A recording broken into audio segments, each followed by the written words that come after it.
Good evening, everyone. Welcome back then to another LFM stream here for the penultimate round. How time flies.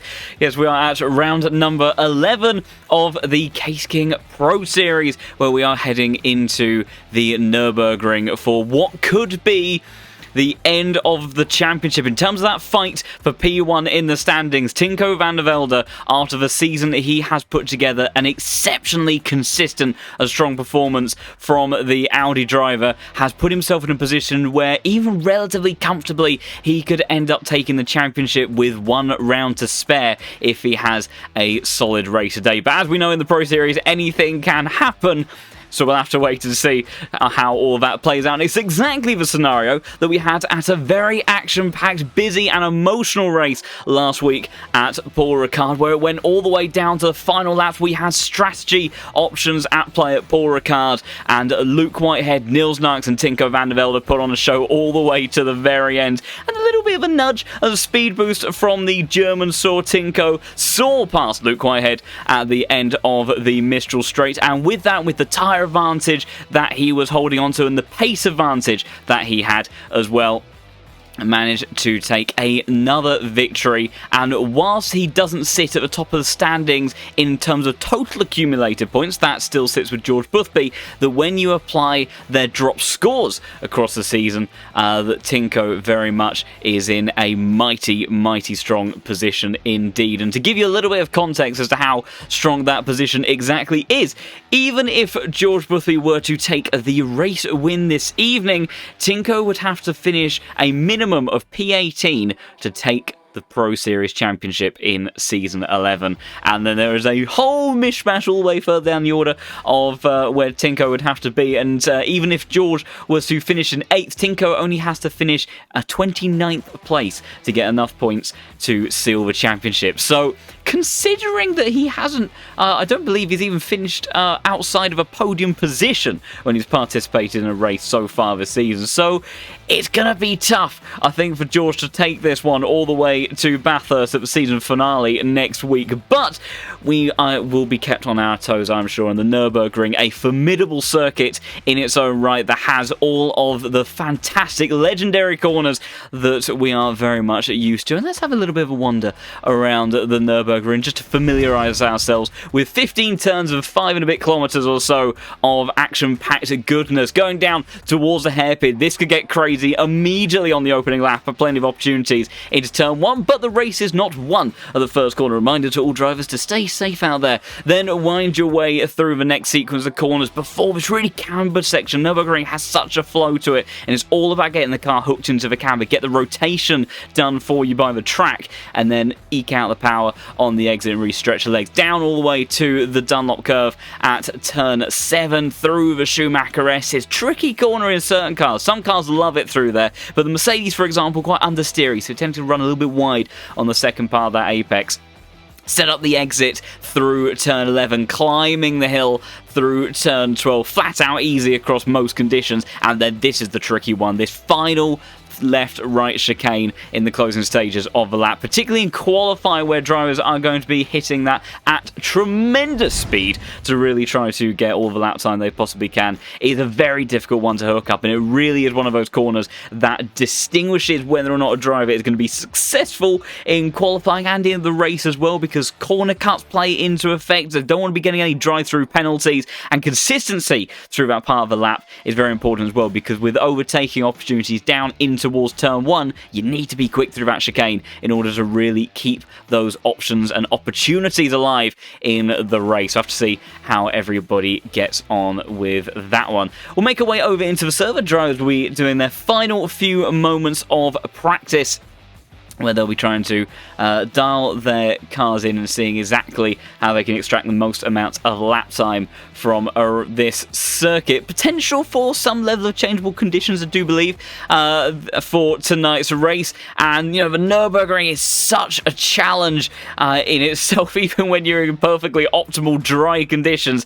You start to throw in any sort of factors of rain and things like that into the mix, you're going to have a pretty busy time in the cockpit of most cars. I can guarantee that. So it'll be very interesting to see if that is a challenge that our drivers will have to contend with and we shall see how they get on. Of course, as we often talk about with these final parts of practice, drivers can really look to go about it in a couple of different ways. You can either look to try to dial in your one-lap pace, get yourself as strong a track position as you possibly can, which, crucially, when we do sometimes have some shenanigans down in towards turn 1, quite often staying out of that mid-pack can be quite a beneficial thing to do. So qualifying, whilst not vitally important, certainly can be something that have a major influence on the outcome of your race. The driver's really going to be wanting to push themselves out the order as much as possible. But, of course, although not the longest of races, still 60 minutes, tyre degradation is going to play into effect. And, you know, this is a circuit that rewards confidence and consistency. Like I say, that final chicane very easily could make up to probably 4 to 5 tenths of a second per lap, depending on how confident you are through there. Even you're mighty fast through the rest of the circuit, if you tiptoe your way through those couple of corners, there will be cars that gain on you. So you need a car and you need the confidence in it to really attack those curbs lap after lap, no matter who is around you, no matter how your tyres are faring, and no matter the track conditions as well. So very much a couple of different ways to go about all of that one. So we'll see how our drivers are getting on in just a second, and just like that, we can see that as it stands, Niels Narks, who had a very strong showing out at Paul Ricard. I think he made a little bit of an error from his side. I did actually go rewatch his perspective of that fantastic fight between himself, Luke Whitehead, and Tinko Van der Velde. When he did give Tinko that little nudge show, I think he was kind of hoping that it would allow them to go side by side through a corner ahead of him, and then maybe Niels could capitalise on the opportunity or opportunities that came out afterwards. That's not really what happened. Unfortunately, he just kind of fired Tinko past with much fresher tyres. Tinko disappeared up about 3/4 of a second up the road within half a lap, and then Niels found himself very much stuck behind Luke Whitehead again, who had tremendous straight line speed. Not the fastest outright pace, but that McLaren was going like the absolute clappers down the Mistral straight, and it made it incredibly difficult and frustrating for anyone to get past him. So Niels, obviously an incredibly experienced individual in sim racing. And I'm sure that was a rare mistake from the German driver. So he'll be seeing how he can fare around here. Of course, it'll be home circuit for the BS Plus competition driver. And that BMW, you see, we've got some damp conditions on circuit right now. And the M4 is one of those cars that's likely to fare pretty well, especially if we have mixed conditions. It is going to open up opportunities to have extra pace just through the confidence and consistency that this car can often inspire. And of course, when you have someone like Niels behind the wheel as well, that is where that wealth of experience very much starts to come into play as well. So I have to see how he gets on. Currently sitting on 3 purple sectors, but of course we don't know what the fuel load, what the tyre compounds, what the setup approaches, or anything else from the rest of the field are at this moment in time.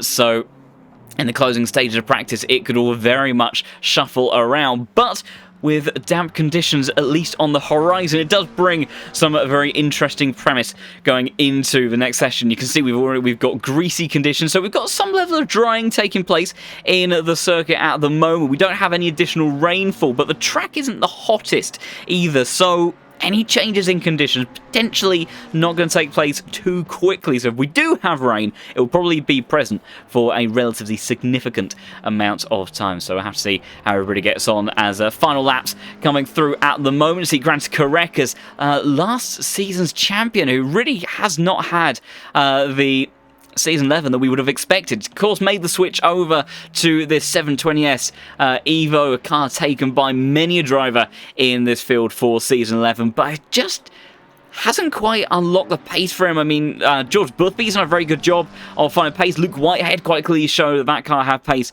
out at Paul Ricard, but Grant just doesn't seem to have quite gelled in the way that we've seen him kind of rise in this, meteoric fashion, really, over the last couple of seasons. Last season was almost a very similar season to what Tinko has actually had this season. Just very, very good drives. It did go a little bit closer to the wire with Nicholas Huben at the end stage of that championship, but Carreca's was incredibly strong, multiple race winner, but this season, it just hasn't quite found that same form. But he does still have 2 more races to go where maybe that could change. He's improving by 0.4 of a second at the moment, but that is still going to be pretty far adrift of what Nils has put together.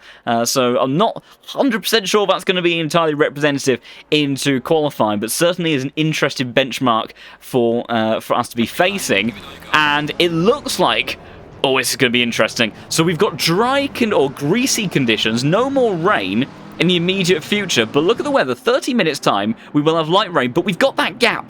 We've got a 20-minute gap in there where we don't know what is quite going to be happening, and the rain could theoretically start to make its way down at the tail end of qualifying. So expect maybe about 10 minutes or so into this session, that could be where the peak level of grip is for these drivers. So early stages is still going to be clearing off some of this surface water, but by the time we get to 10 minutes time, that may be where the track is at its best, because if the rain starts to come in, that'll be it. Regardless of how good a lap you are on, it is almost impossible at that point, unless you've invalidated all your previous attempts, which I'm sure these drivers will be looking to avoid, for these drivers to then improve upon their dry pace. So could be crucial to get these laps in over the next 10 minutes or so. Also, big thank you to all of those who continue to follow us over here on the Twitch channel. There is a slim chance that we can make our way towards 500 followers by the end of the season, which it would be absolutely incredible, because we started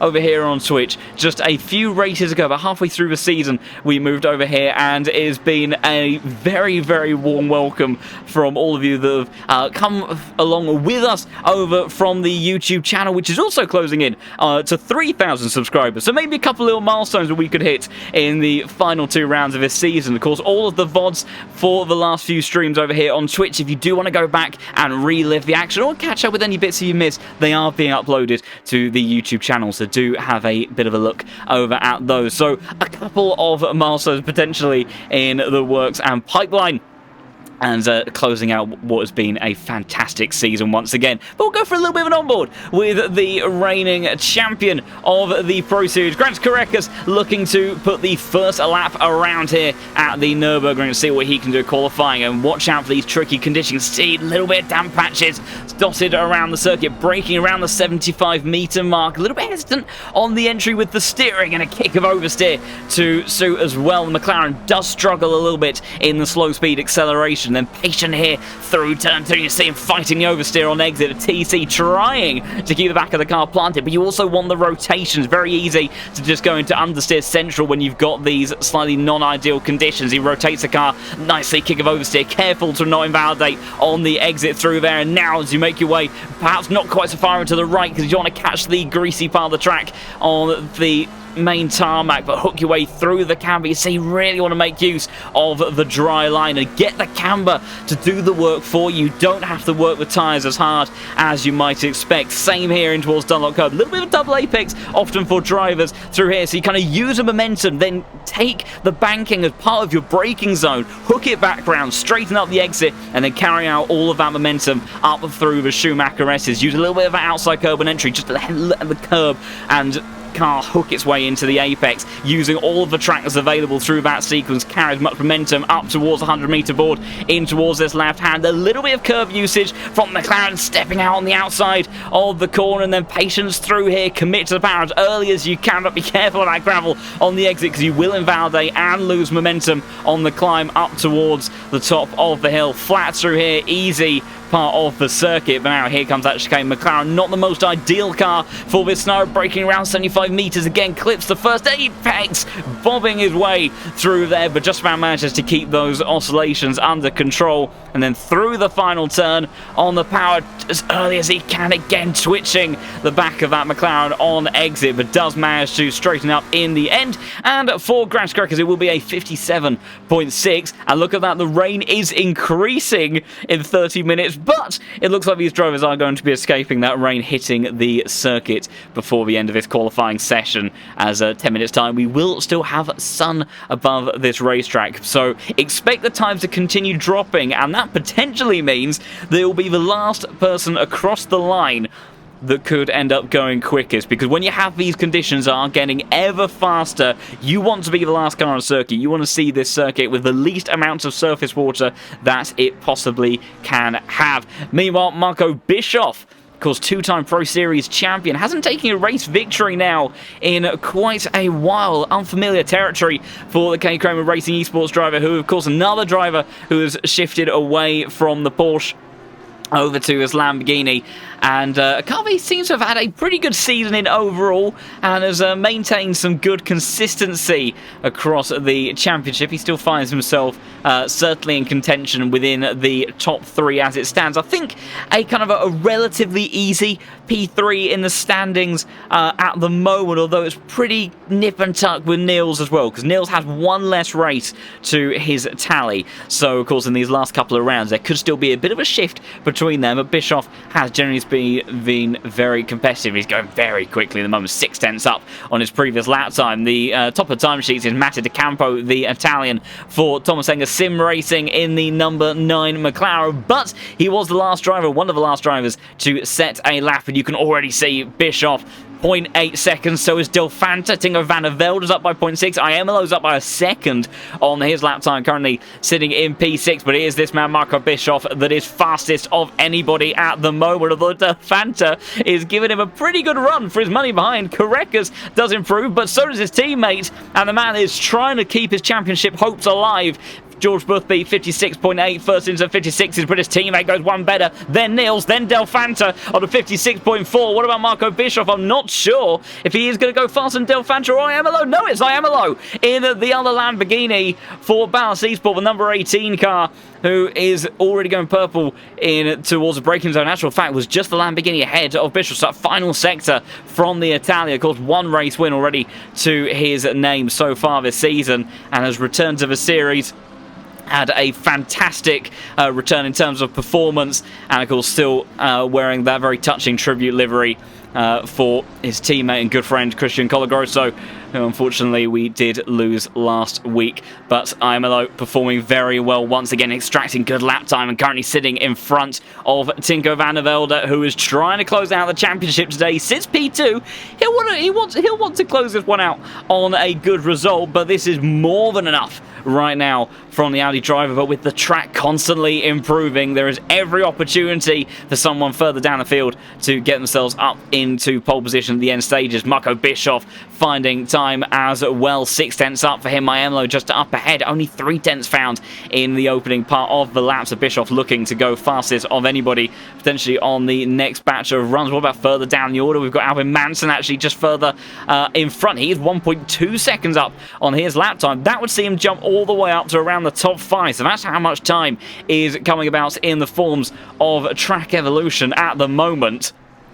So we'll keep an eye on the Swedish driver as well. Whereabouts is Carreras, actually, because he'll be closing out a lap in the moment. 1.1 seconds up on his delta. It's very much actually going to be close towards topping time in sheets, and it is 56.0, but George Boothby says, not too much luck there, sunshine. On 55.7 for me. Samir Foch for Yassi goes in towards P4. Aiemolo improved, but Niels now goes to the top of the standings. 55.6 for him. Delfanta, but what about Marco Bischoff? It is good enough to improve up to a 55.2, puts 3/10 on the rest of the field for the time being. Paul Lobmeyer in the Porsche, fantastic effort from him to go on a P3 right now, provisionally 3.5 away from Marco Bischoff. Fantastic stuff, and the Porsche has always generally run pretty well around the circuit. In the latest BOP for this season, it's not really been a car that anyone's wanted to have, which is, you know, in such contrast to seasons of old. Tinko Van der Velde improving by 7/10, maybe looking to challenge that top 5. P2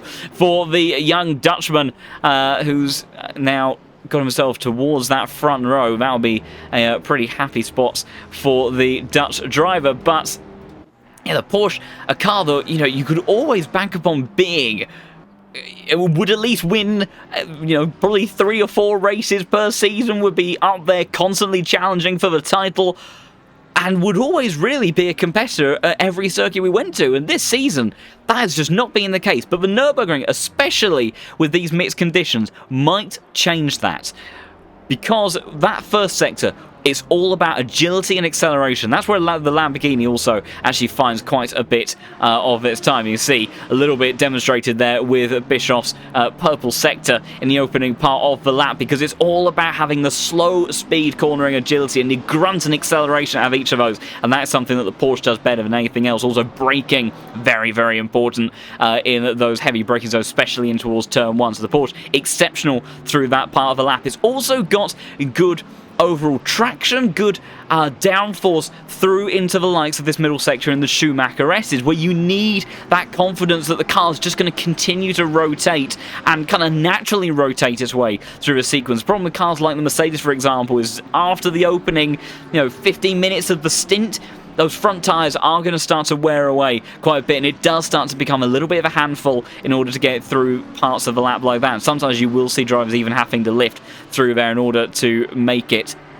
So the Porsche does actually work very nicely around this circuit and could be a competitive platform for this evening. 4.5 minutes then left on the clock for drivers to get their final attempts in for qualifying. And right now it's Marco Bischoff that is fastest of anyone, but I have seen this purple sector 3 has been nabbed away, and that's because it's gone the way of his teammate Noah Rieder in the Mercedes, switching of course also from the Porsche into a bit of a new car. Kate Kramer exploring a bit, and here's a man that we haven't seen over in the Pro Series for a while, Marco Jonkers for West Competition Racing, another Dutch driver, very, very quick as well, and starting to get some good pace in that M4 in this qualifying session, fastest in that middle sector. And did actually see that Marco went and set the #1 time on the ACC event. Do believe in West Competition Racing, just send out a little bit of a challenge to see if you could get near this man's time that I do believe was about 5 seconds clear of everybody else. So a very, very fast individual. Has had one pole position previously, if I remember rightly, and it wasn't in too dissimilar conditions to this. Little bit slightly different circumstances over at Watkins Glen a few seasons ago when he was in the Porsche, and the Porsche was still a very competitive car. And he ended up managing to get pole because fundamentally he was first out on circuit. The track started to get wet within a couple of minutes as the rain came down, and he completed his lap first. And then that was about it. We sat there for 12 minutes waiting around whilst drivers did some wet weather practice before they went into the race. So getting your timing right as to when you do your lap in these mixed conditions is just as important as having the confidence and the pace underneath you as well. So it's very much a strategic execution as well as overall pace execution. Noah Rieder has improved his lap time, slotting behind his teammates, making it K Kramer Racing Esports 1-2 at the moment. Marco Bischoff is about to shatter the timing beams in just a moment. Jan Joog actually 55.182 from him, but Marco Bischoff 0.6 of a second up on his previous lap time. But Jonkers going extremely quickly as well. Whereabouts is he on circuit? He does a 54.4, and in actual fact that's going to be a very tricky time, I think, for the Lamborghini driver to beat. Sundstrom's gone in towards P2. I think they'll start to be displaced by some of these other drivers. Bischoff, though, not fast enough. Jonkers in that M4. I said it could be a competitive platform in these mixed conditions. Purple in Sector 1 and 2, but that Sector 3, not good enough to get himself ahead of the West Competition Racing driver. Nils Niles in the other of the BMWs. He goes purple in the middle sector and gets himself up onto the front row. So for the first time this season, right now, we have a provisional BMW front row lockout. Well, what seems to be there, George Boothby crucially ahead of Tinko Van der Velde, but Tinko's still far, far, far higher up the order than the British driver would have wanted. Of course, I think George knows how talented Tinko is. He knows the likelihood and fundamentally the probability of him keeping his championship hopes alive not exactly in his favour as it stands, but crucially, if he just keeps himself ahead of Tinko, who knows what could happen and put him under pressure. Carl Litter has managed to get himself up to the top of the timing sheets, and he has got one more lap to go. A fantastic effort from the Spaghetti Racing driver as these times continue to tumble. It very much is going to be who is last across the line. We'll keep an eye out of who that driver is going to be. Marco Jonkers is pretty well positioned on the circuit. He will cross the line in just a few moments to start at his final lap. Nils Niles should just about make it as well. So in actual fact, Neil's probably, in terms of our competitors at the top of the timing sheets right now, probably the best place to cross the line at the last moment, and that could be absolutely pivotal to his qualifying session. Aidan Walsingham gets himself up to the front row for the time being, as is Nils Narks right now still going purple. Marco Jonkers 54.277 is the benchmark at the moment, with 30 seconds before the laps will start to end, but Nils is still flying. He won't be the last one across the line, but he is certainly going to be one of the last groups there. I think he's got Lobmeyer, I do believe, in the Porsche just in front of him, so whether he'll run into traffic at the end, 7,000ths of a second, though, ahead of Marco Bischoff. And who is going to be the last driver across the line then? I'm trying to see. The 13, the 6 has just made their way through. The number 2 car, I think, may have been the last to do it, and that was Grantis Correcas, the reigning Pro Series champion. So watch out for this man. Has he timed it to perfection? Tinko Van der Velde, I saw, was crossing the line there as well. He may have just about got across there. Jan Drexler has already pulled into the pits. So the man that's trying to close out the championship tonight, did he get it timed perfectly? Can he put the lap together when it counts? Of course, he doesn't have to do anywhere near the level of standard that we are used to seeing from him, but he wants to do it for pride and for a bit of safety margin, if nothing else. Marco Bischoff right now slotted directly behind Dario Iemolo. Both these drivers improving by a couple of tenths. Marco Bischoff purple once more in the opening part of the lap, 0.3 of a second up on his previous lap time, whereas Nils Narks just a little bit further behind.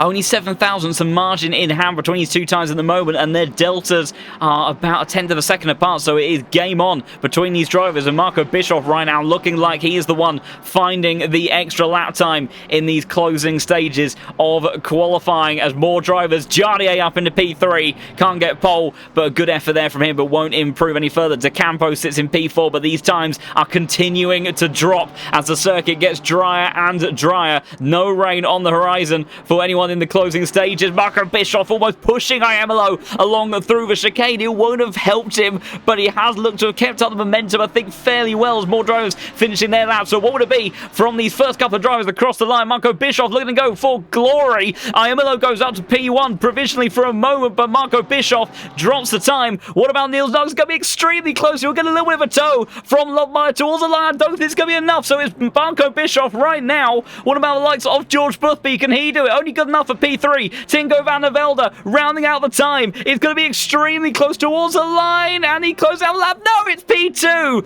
for Tinko Van der Velde, and Marco Bischoff for round number 11 gets himself up onto pole position by just 7,000ths of a second. Excuse me, not even 7,000, 5,000ths of a second.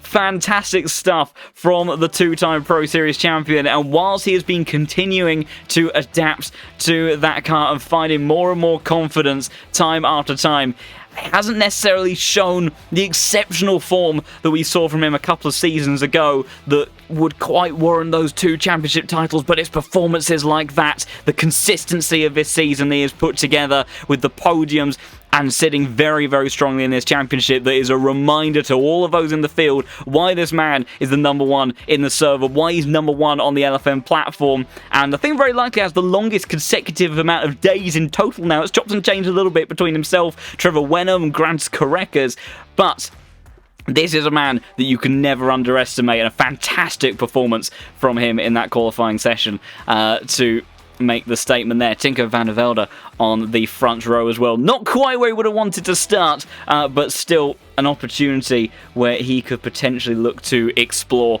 another race victory. It would make it 6 wins if he could win tonight. What a way that would be to close out the championship. We will make our way through the starting order in just a second and see exactly how our drivers are going to be faring going into this one, which I can tell you now is going to be pretty exciting for a whole host of reasons, but we'll get into that in just a moment. Let's have a bit of a look through our drivers and where they start for today's round. So just wait for the overlay to refresh. There we go.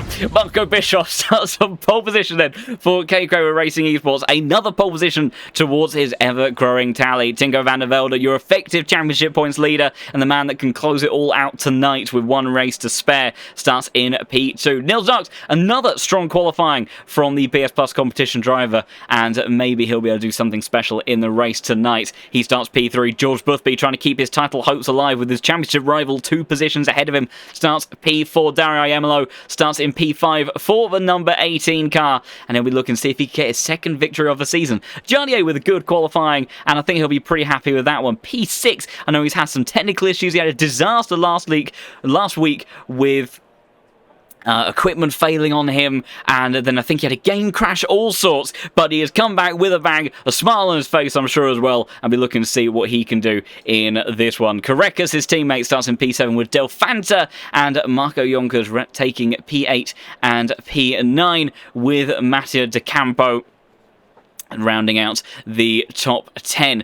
Michael Frey, the Swiss driver, and the lead of the Porsches. Good effort there from him once more. He's been looking more comfortable in recent times, finding pace in the number 25 car. Good effort there from him. Starts in P11 ahead of the Yassi driver, Valentin Barry. Number 12 in P12.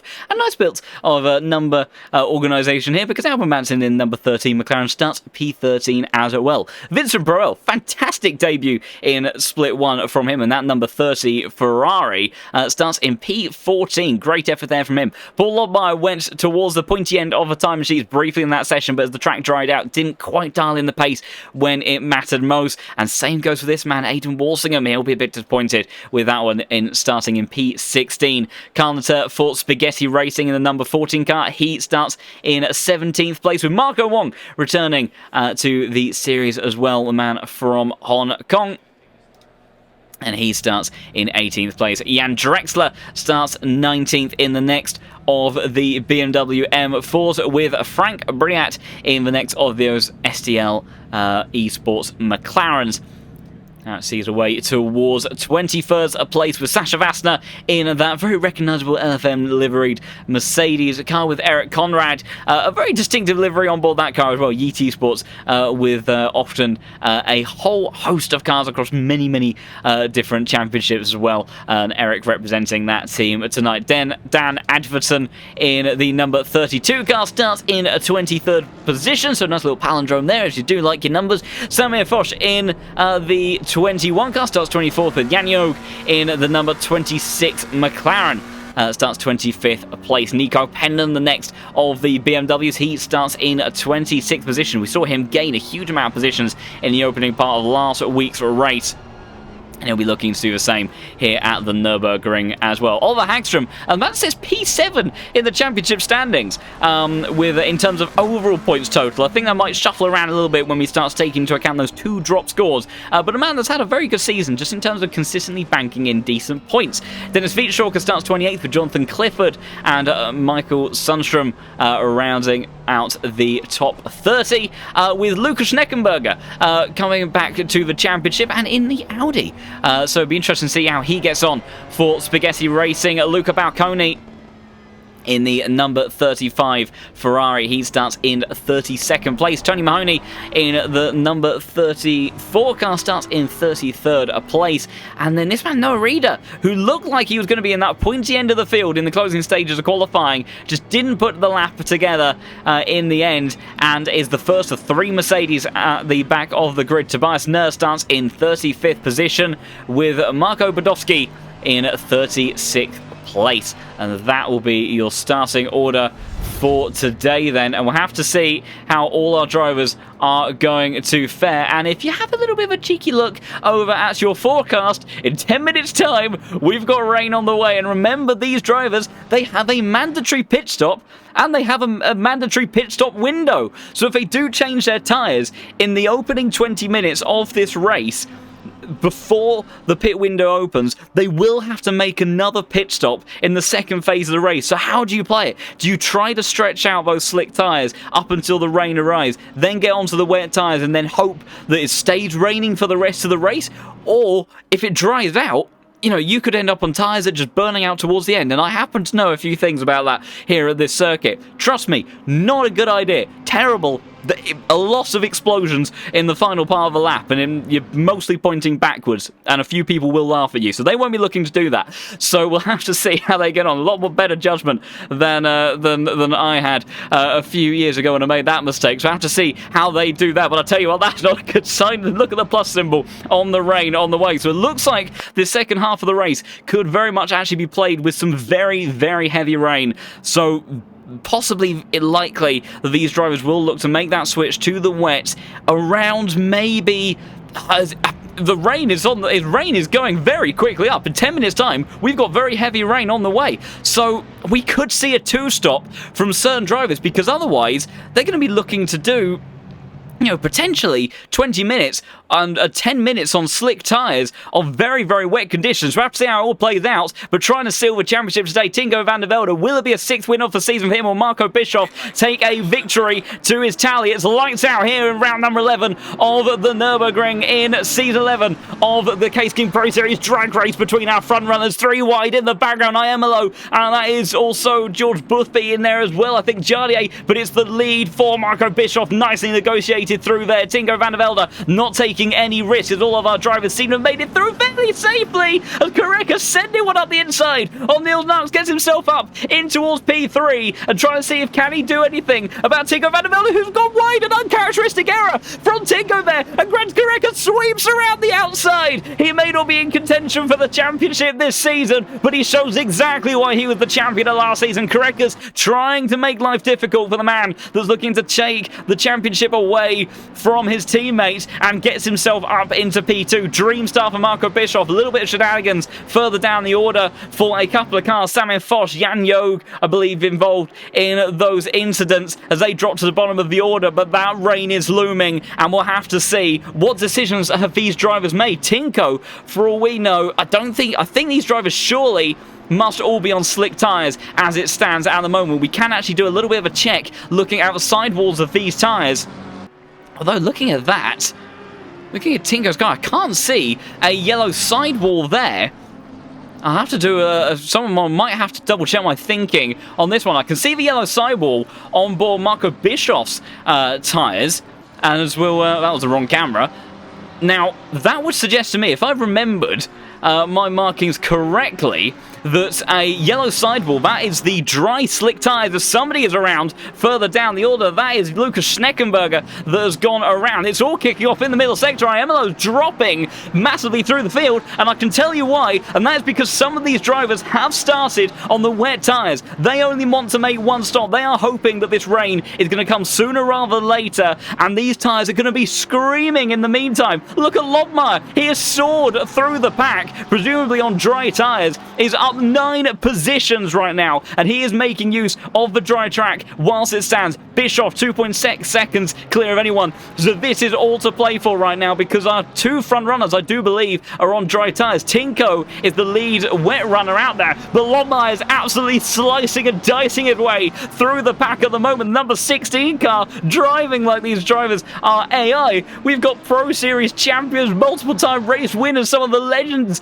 of sim racing community, but Lobmeyer right now on those slick tyres is just driving past them like they're standing still, and he needs to, and look at that as well. So 30 minutes time, the rain is going to start to ease off, so if you do look to try to go to the end of this race on a one stop of those wet tyres, they may start to deteriorate a little bit in the closing stages. Michael Frey, another driver who looks to be on those slick tyres in this early stage of the race, trying to go all the way around the outside of Jardier then. He might be able to do it. Of course, Jardier, he does have the right to fight it, but it may actually suit him in the long run if he allows these drivers to go past. Otherwise, they will just continue to lose a lot of time. So this is a very, very interesting phase of the race. Michael Frey already on the attack on George Boothby, trying to go all the way around the outside. The difference in the braking zone is absolutely massive, and soars past him. He goes past Niels Knox as well, and these wet tyres, it's just going to get worse. The rain is not coming quick enough for the wet tyres right now. We're only at fast conditions, but these slicks are absolutely flying.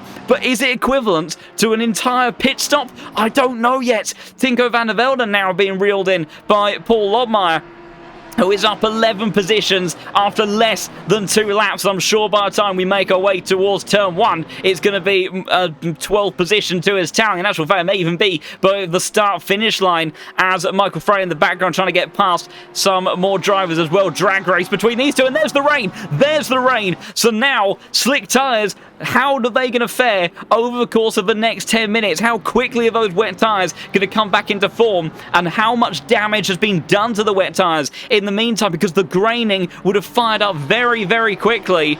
And it's going to take around, I would say, half a lap to settle, but the track grip already dropping to green conditions. And these slick tyre runners, you see there's 10 seconds. As who is that? Further down the order now, Manson seems to have gone around.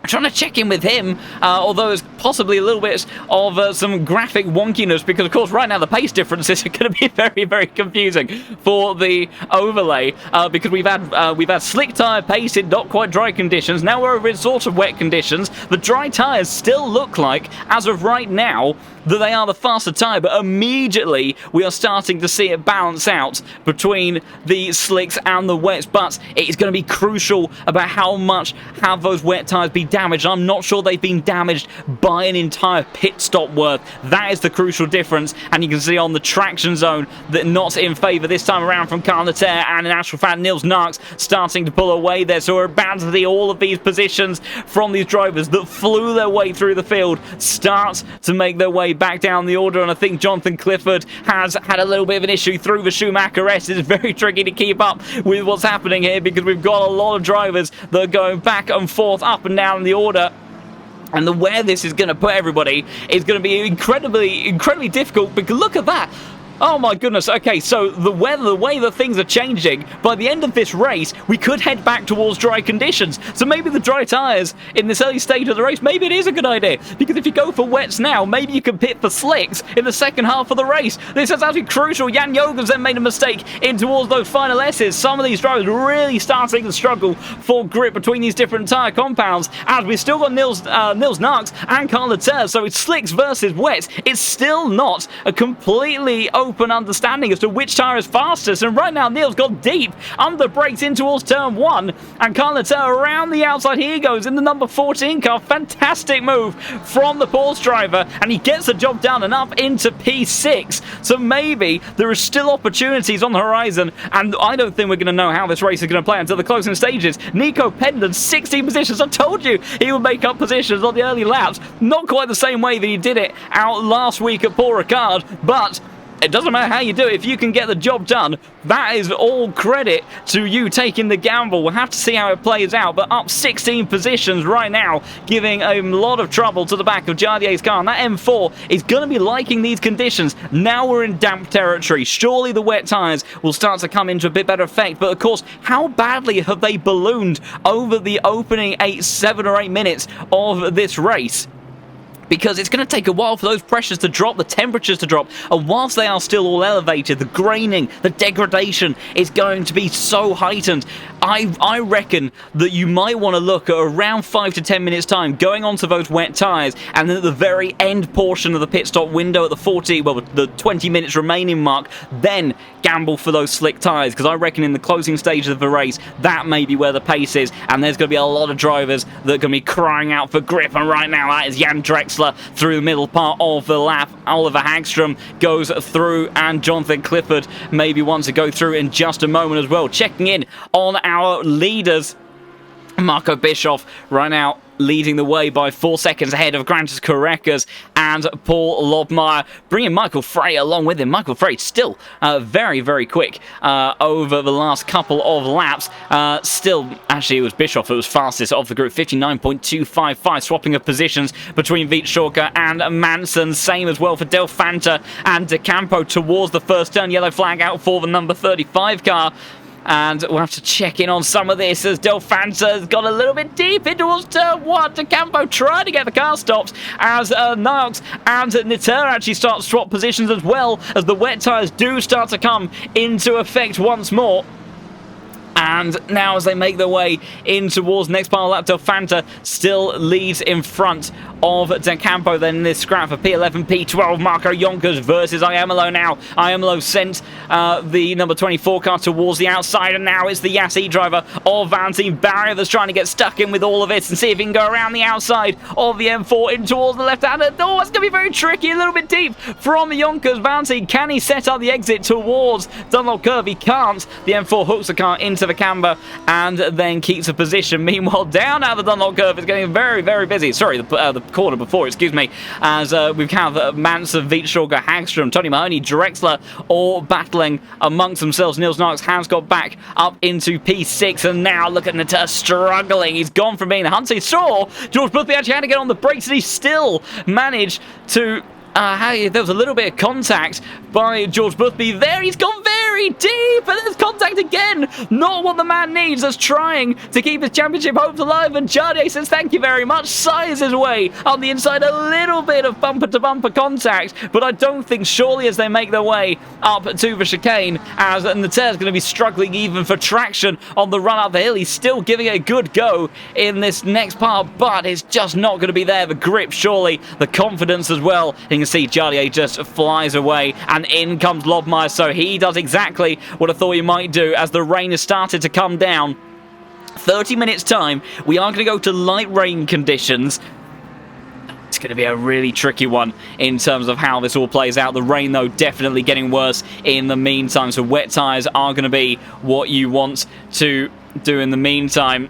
I think the wet tyres in the early stages have looked to be a pretty decent choice, but I don't know. I think that there still could be opportunities to come back later on. We'll have to see. I could be extremely wrong later on down the line. I think it depends very much on that crucial amount of how much the rain disappears in the latter stages of the race. Because if it starts to get really towards dry conditions, and there's a lot of these drivers that have started on the wets, I mean, you know, they could push it out towards the 40-minute mark. They may still be able to make that one stop work and go to slick tyres at the end. So, who knows? It's going to be tricky. But one way or another, Marco Bischoff has a fantastic advantage at the moment. Nico Pennon, though, struggling now on those slick tyres, as all of those positions that he gained in the opening part of the race starting to plummet his way back down the order as Del Fanta's got past him. De Campo might be about to with a brilliant over and under on the exit of Dunlop Curve. Gets the power down in the McLaren, uses superior traction, and I think Nico Pennon's going to be in a little bit of trouble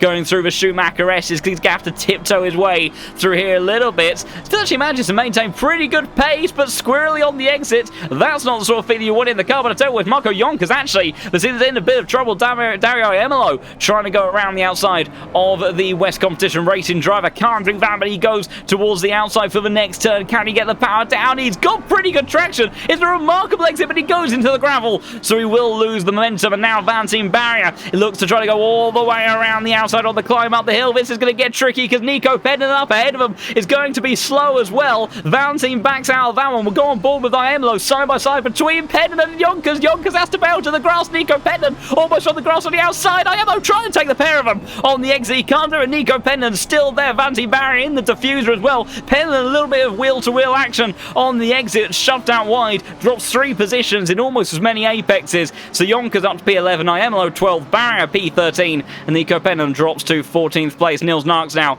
dispatches of Michael Frey as Jonathan Clifford brings out the yellow flag and looks to try to rejoin, but that is a non-ideal place to be. And let's see if we can catch what happens to the American driver. A few moments ago, it was very quickly become tricky conditions in its opening part of the race. Yeah, I think that was Aidan Walsingham behind. Is it going to be a dive down the inside? There is! Oh, he skipped over the curb and in the process has unseared into that right rear corner of the Lamborghini, and unfortunately for Jonathan Clifford, just has to sit there and watch all the drivers go by.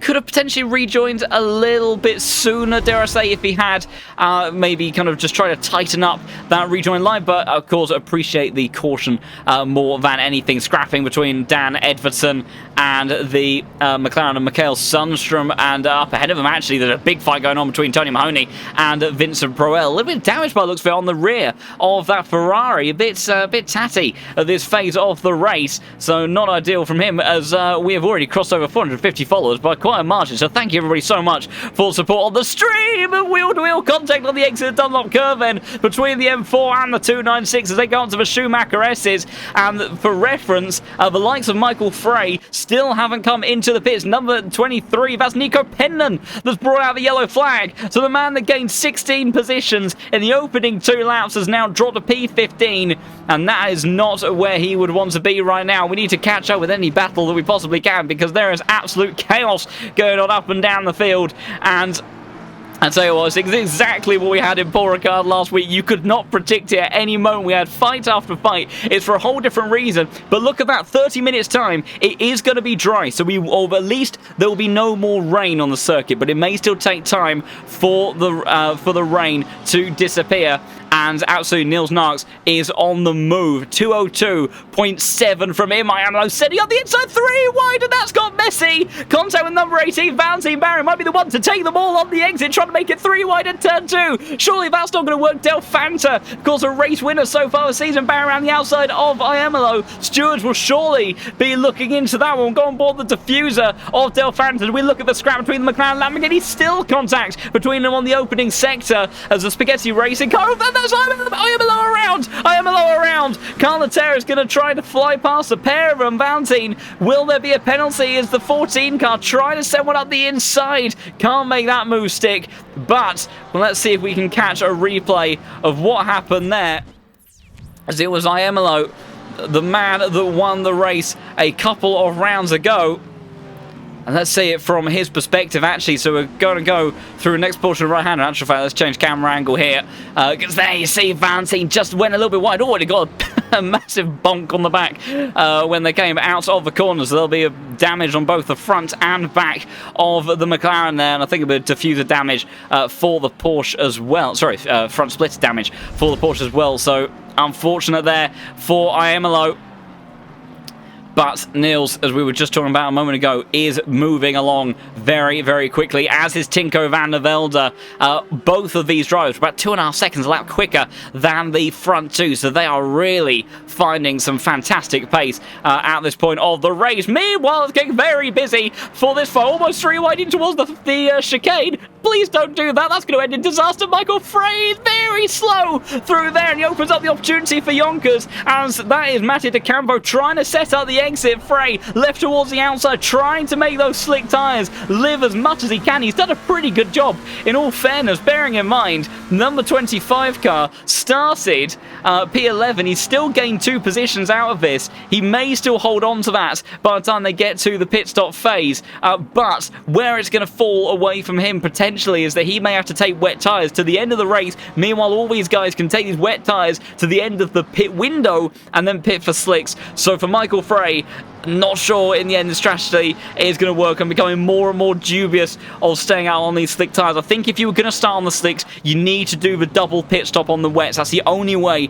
that looks to work. I don't think that going to the slicks and then to the wets for the normal pit window is going to work for these drivers that are continuing to stay out there at the moment. IAMLO pushing on. Walsingham has now dispatched of Nico Pennon, who may be about to be put under pressure from Dennis Wietschork as well. I need to catch up with this fight as well, because Michael Frey, admittedly, he might not be on the best tyres right now, but he is still trying to hold on to as many positions as he can, because the more that he defends now, the more opportunity he potentially gives himself later on. He's got to be so careful in the braking zone. Valentine almost into the gearbox, but mistake from Del Fanta on the exit. And now the McLaren side by side. Michael Frey somehow comes out in front of these two, and they're all back banging on the exits. Well, contacted Schumacher exits, and that's Valentine into the gravel, and Del Fanta goes up in towards P10. Frank Briat in the SDL Esports car, he slots in between the Italian and the Frenchman, but the steward surely going to be looking at that one. We will try to catch up with the inquiries in a moment when we manage to go through the sheet. So it's going to be a bit, imagine the stewards are having a rather torrid time right now, trying to keep up with everything. And that, who is that? It's Vincent Proel trying to sign as well at the inside of Alpin Manson in towards the next turn. As they've got Dan Edvardson watching with a great deal of interest to see what he can do. Vincent Proel using that 296, his cornering performance and supreme balance in these tricky conditions. But I tell you what, the straight line speed of Albert Manson is very, very good. We'll go on board the front splitter of Edvardson, the Danish driver in the 32 car. Has got fantastic exits, but I don't think he's going to be able to use anything there. What about Del Fanta, in fact, versus Frank Briat side by side? Contact with Michael Frey in towards the first turn, sent out on the exit, 3 wide to get Valentine Barrier. This is a familiar position for him, but it's not going to quite work out from this time. Michael Frey going battling hammer and song. That wasn't his fault from the number 25 car, but he is going to hold the position right now over Frank Briat, who may get a penalty. Del Fanta not having the greatest of times out at the moment. Iemolo somehow coming to the back of all of this picture after being taken out a couple of moments ago. Dario Iemolo goes all the way around the outside of Valentine Barrier, but he can't get the power down, so Valentine will keep the position for now. What about Del Fanta? Briat and Michael Frey almost 3 wide into the next turn. Michael Frey on the outside line. Tinko Van der Velde crucially has just overtaken Grantis Correcas for P2. We'll try to catch up with that if we can, but it's absolutely manic at this tail end of the top 10. It's now Michael Frey versus Frank Briat down in towards the unlocked curve. Del Fanta losing out to Iemolo, who's found his way up into boys P11 now. Contact on the entry. Del Fanta being hung out to try. Michael Frey trying to hold on up ahead. He can't do it. Frank Briat's got the position. Del Fanta, having led the train just a few moments ago, drops positions, but let's try and see if we can catch the scrap here. It's still ongoing between Grantis Correcas and Niels Niox, but it looks like Niels has got the job done in the end. It's all kicked off, and it was inevitable with the way that they were fighting, and Michael Frey stalled on the exit for Schumacher S's and almost contacted. One of the other Porsches came flying on through. What on earth happened with this group? We just checked away a moment as drivers coming into the pits, all of the top 5, top 6 coming into the pits right now to get a fresh set of wet tyres. Oh, now that is very interesting, but what took place here? It was Michael Frey. He got a bit of an error. Dario Iemolo went straight into the side of him, and he got blocked off and then kind of drove over the top of the front of his car. And then we also saw that was Aidan Walsingham having to take evasive action as well. So, in all of that, as we try to work out what on earth happened a few moments ago, Frank Briat leads this group, and in actual fact, I think maybe about to go into the lead of this race. No, not quite. Marco Yonkers de Campo haven't pitted either, but Briat came out in front of that train. Then we have Valentine, Del Fanta, Iemolo's now dropped down the order, and Michael Frey has rather heroic effort comes to a little bit of an end with that mistake through Schumacher S's, but crucial time then, because look at this, beginning of the pit window, all of our front runners have come into the pits. They will have gone onto wet tyres, but the rain is easing off in as soon as 10 minutes. And in 30 minutes, we could be looking at dry conditions. So I wonder if they may have jumped the gun a little bit there.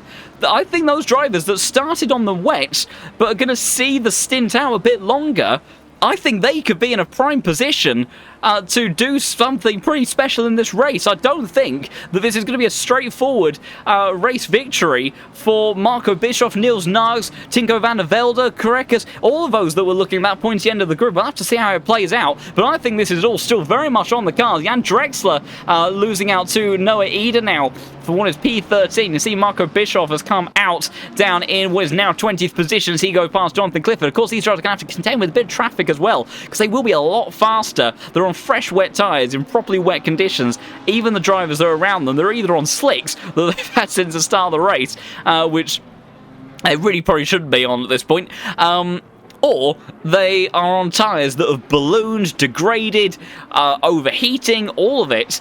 And so, you know, and on top of that, there's the pace difference between the drivers as well, and all that as Marco Wong sends one up the inside of Oliver Hagstrom and gets himself up into what is currently P10 in the number 28 car. We'll see as De Campo, he decides to come into the pits then. I'm really not sure. I'm not sure that there is. We'll have to see the delta in the lap times. Marco Jonkers will be a pretty good bet on this front. He's done a similar sort of lap times to what he has. What the previous race leaders were doing. 202.7s, mid 202s were the previous kind of laps to be doing on the opening part of the stint. Marco Bischoff will, of course, be the first one to set a representative lap time. He'll be coming around in just a moment as we've now got Carl Turn, Nico Pennon, and Dennis Veetshaw getting a scram. Veetshaw trying to go around the outside, gets move done. Before Schumacher rests is a little bit squirrely on the entry, but he does manage to keep the move for now, unless Pennon sets up a mighty exit. He's looking pretty handy out the Schumacher. Does he send one up the inside? And the answer is no. And he will have to stay in 29th position as the likes of Iamolo also comes into the pits as well. So in actual fact, one more lap for Bischoff before we get a representative idea of what the pace is on these fresh wet tyres. Is it faster than a mid 202?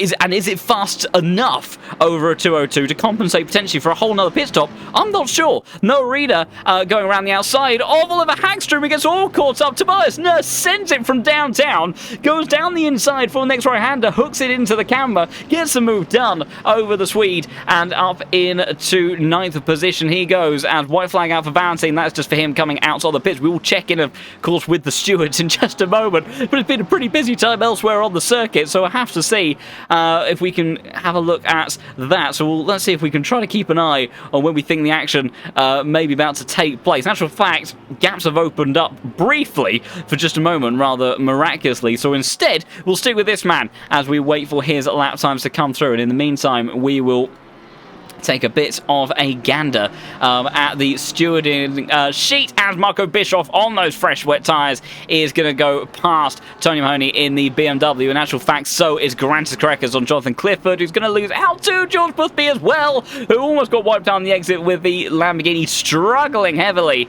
on those dying tyres in P20. He's going to have Jardier for company in a moment as well. 15-second penalty for the number 25 car as Jardier sets up the exit. Number 25, that was Michael Frey. So, despite that rather courageous opening stint, has certainly not gone well after those last couple of incidents. Tony Mahoney now comes into the pits himself. A warning for the number 29 for reckless driving. Marco Bischoff, what time does he do? It's only 9/10 of a second faster than Marco Jonkers. I don't think this is going to work. I think Marco Jonkers right now, staying out on his wet tyres, he will pit for slicks at the end of this window, and I don't think that this has been the right strategy call from these guys that were at the front of the pack. I felt like it was when kind of the weather situation was emerging, it looked a bit too early for me. And Jonkers, he's 13.5 seconds clear of the likes of Briat, 20 seconds clear of Del Fanta, so he's really the only man that right now is doing lap times and has a track position that can still likely remain competitive. But I think that Marco Jonkers, very much, he seems to thrive whenever there's kind of weird strategies maybe sort of amongst the field for mixed weather conditions. He seems to thrive in that, and I think he may very well be on for a very competitive strategy. Even if it doesn't give him the race win, I think he'll very much be up there. Paul Longmire makes his way past Mikael Sundstrom in towards the Dunlop curve. Number 29 car got a warning for reckless driving. That was to Eric Conrad. And then we had a 5-second penalty for the number 6. That belongs to...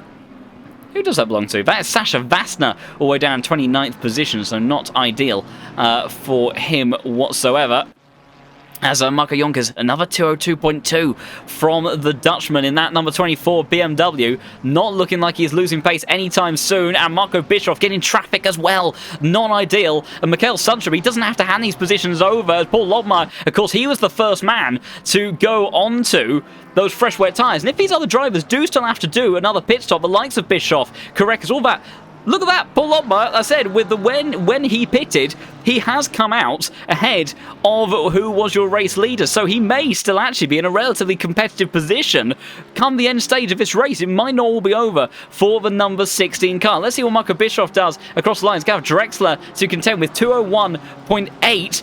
again, it's only 4/10 quicker. He is losing time in the traffic, maybe anything like half a second. This next lap might be decently representative because he should have a pretty clear track ahead for this next one. So we'll see what he does in clean air. But he's got a lot of ground to be making up over Marco Jonkers, who was doing a fantastic job, it must be said, because there are other drivers staying out right now who are nowhere near the pace of that man. In actual fact, Paul Lobmeyer, who is on relatively fresher tyres by comparison, 0.3 of a second per lap slower than Jonkers over the last couple of bits around this circuit. But of course, again, he is facing some traffic amongst all of that as well. And he's about to actually dispatch Oliver Hagstrom all the way around the outside of that turn. The man trying to seal the championship today, Tinko Van der Velde and Niels Narks at the same time make the way past Mikael Sundstrom themselves. And now Jan Drexler comes under pressure, and flashing of the lights then from Tinko.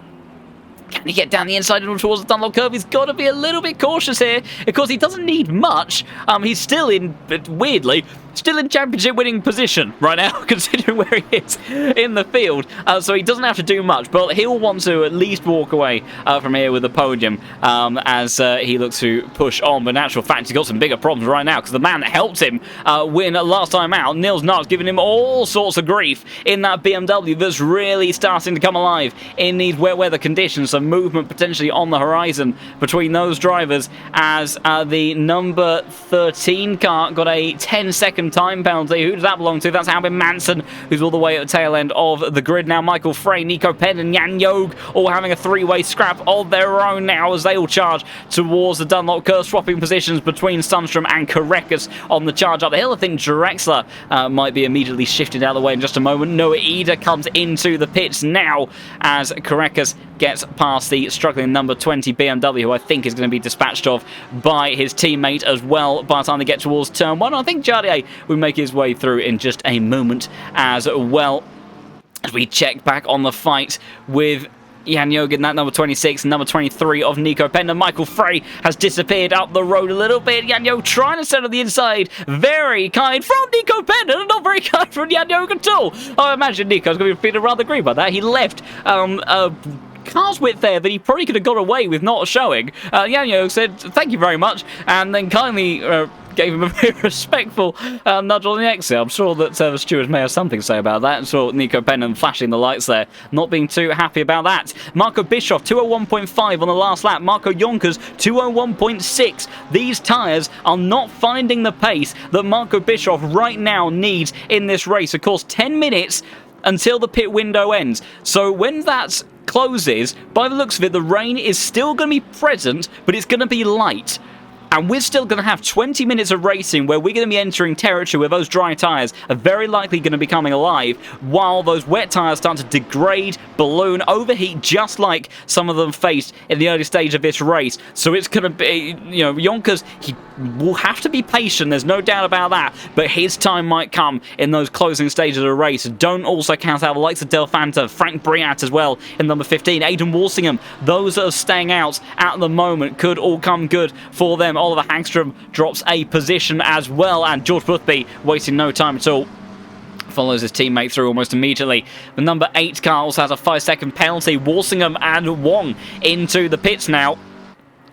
As just checking, so that number 8 car belongs to Aidan Walsingham for that 5-second penalty with the number 20, as that is Jardier flying on past with a little bit of grass to make his way past the McLaren, who has gone a little bit wide into the final chicane. Number 35 car has a 15-second time penalty as Marco Bischoff sends one up the inside of Paul Lobmeyer. I think a bit of an unplanned move. He's gone very deep on the exit, but I think he will just about hold on to that one. He does, and he gets ahead on the man that pitted before all of them. And he'll be seeing if that strategy has paid off. Potentially still in a pretty good position, I think, for Lobmeyer in the long run. Maybe not the ideal strategy, but certainly not bad considering where he started. He's still 8 positions up from where he began this race, as Niels Narks still applying the pressure to Tinko Van der Velde ahead of him, because these two had a mighty scrap with Luke Whitehead last time out at Paul Ricard. We're still nowhere near caught up on the penalties, everybody. I'm doing my best here. Number 15 car gets a 10-second time penalty, and the number 15 belongs to Frank Briat, so that unfortunately rather does count him out potentially for a strong result, but still very much opportunities laced down. Line number 20 car gets a 5-second time penalty. That is Jan Drexler.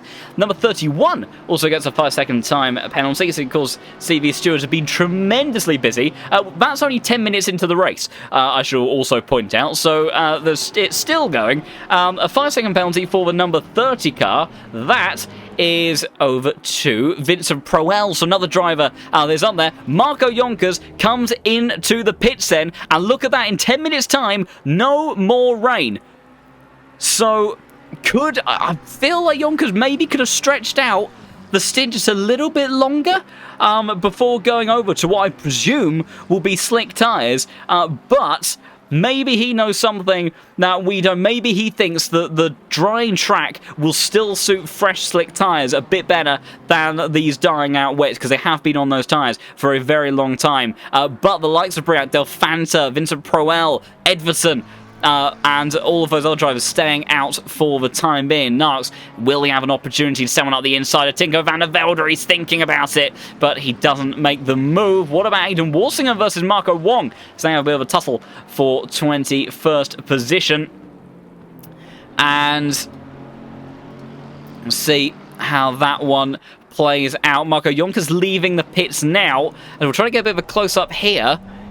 Looking at his tyres, they look like wets to me on board the BMW, which is not the direction I would have expected him to go in, with the rain disappearing in 10 minutes' time. I mean, still wet conditions for the foreseeable future, but I really would have expected, if you were going to go this late into this race, why would you not push it to the very end of the pit window and go for dry tyres? I've got a horrible feeling he may have thrown away a potential race win now. I really feel like he was on target for an optimal strategy there, and I'm not sure why he's done that, because they do look like the wet tyres to me.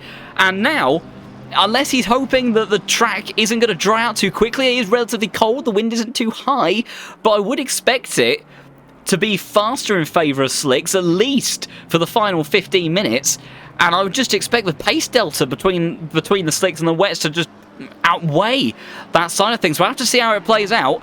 But you know, I am an expert in what not to do around this circuit, so I would hope that, if nothing else, my own failings of maybe giving a slight heads up over the sorts of applicable strategies, but I'm not convinced that was the way that you should have played it. But we'll have to see, as we've still got the likes of Briat now comes into the pits. Del Fanta has stayed out. So I would have to assume that if the likes of Del Fanta is staying out, I mean, maybe he's just looking to see how quickly is this rain disappearing. But look, we're now on light rain. We're already seeing the descent of these rainy conditions. 10 minutes time, no more rain.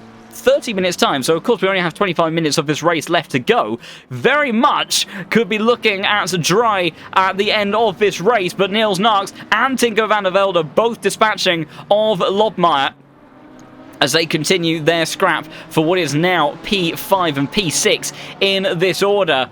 And this has been a mightily interesting race so far. Paul Ricard gave us non-stop overtaking action. We've had pretty much non-stop overtaking action in this race so far, but it's almost entirely been to do with strategy and how that side of things has been playing out. Michael Frey blasts his way past Aiden Walsingham and moves up position, but caused quite a few penalties, unfortunately, on board the Porsche. So not going to be helping out his race whatsoever. We'll still try to close out on the whole penalty situation if we can. The number 12 car has a 10-second time penalty. That belongs to Valentin Barrier, and that is it. So a couple of inquiries still being looked into, but we have at least managed to catch up on that front. I think these stewards are almost caught up with everything as well. IMLO not feeling too happy perhaps with Valentin's driving, because those two did come together at least once earlier on in the race when we had that 5-way scrap for the tail end of the top 10. 3 minutes left to go, as Del Fanta, Proel and Edvardsen, the only drivers to have not come into the pits. Marco Bischoff is 13 seconds between Del Fanta and Bischoff at this point in time. Also want to check in, what are the lap times looking like for Marco Jonkers? Proel now comes into the pits, as does Edvardsen.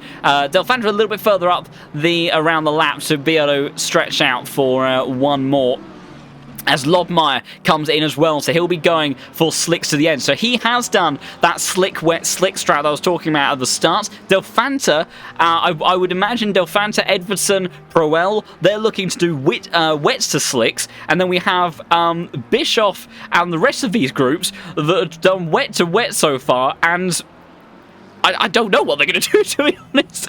This has been such a bizarre sequence of events. I would have to think the way things are playing out that they're looking to take these tyres to the end, but we're already on damp conditions. Now, bearing in mind that it took until damp conditions, until the slick tyres stopped being faster than the wets in the early stage of this race.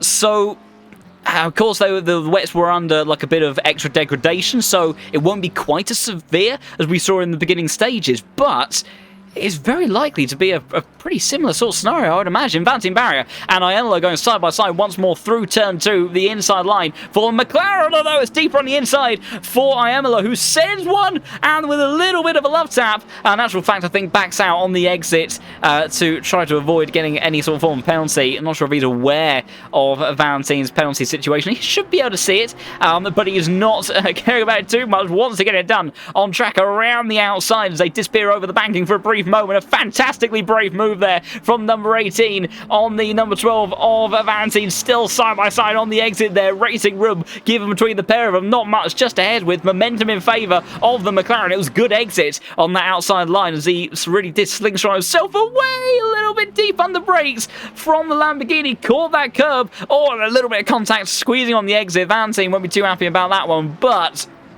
I think with the way that things have played out, there's been a little bit of pushing and shoving up and down the order today, and some of which has come from Valentin. So I would imagine that he may not be too surprised from that with Aiello. Now, crucial, Delphanta comes into the pits for who will effectively be your lead driver on that wet to slick strategy. Now, I do believe that Marco Jonkers he's gone to the wet tyres, and I'm not convinced. I don't know if that was planned. It doesn't feel like where he was in the race. I don't quite understand why he would have gone for that, because it just felt like he was in such an amazing position. Bearing in mind, he was another, I think, 12 seconds up the road from Delphanta at the time. And it just feels like he was in such a strong position to potentially make that wet to slick strategy work. And he's gone for wet tyres now, which admittedly, they are fresher, so they will survive a bit better later into this race than the likes of Niels Korekas, Boothby, Jarlier all ahead of him. But he's got around 15 seconds to make up on the same tyre, and a tyre that I'm not sure is going to be the fastest one in this closing stage of the race. So we'll have to see how it works out for him. What about Delphanta? He comes out of the pits, and those are the yellow sidewalls. So he is on those slick tyres. So keep an eye on the pace of this man. In terms of where he is still about 25 seconds away from the race lead. So it would have to take quite the Christmas miracle, I think, for Delphanta. We're looking at about 9 laps to go in this race, so he needs to be gaining at around 3 seconds a lap at least, and that doesn't even include dispatching of traffic and all that. And it's going to take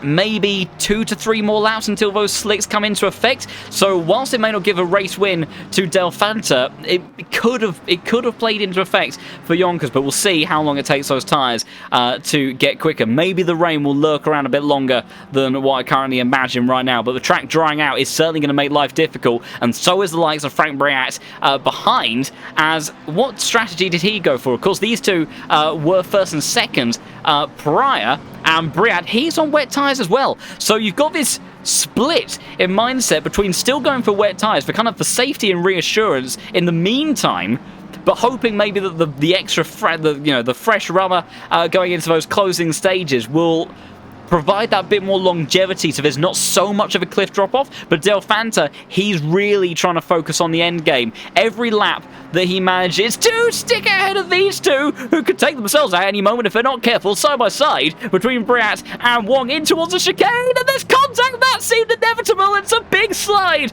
from Marco Wong, who goes flying off the track and into the wall as well. Frank Briat carries on, and Eric Delphanta says thank you everybody, and gives himself a couple of seconds of a breathing gap, and that could be crucial, because that could be the gap, because that's it. That's the rain gone. The rain is not going to be falling any further.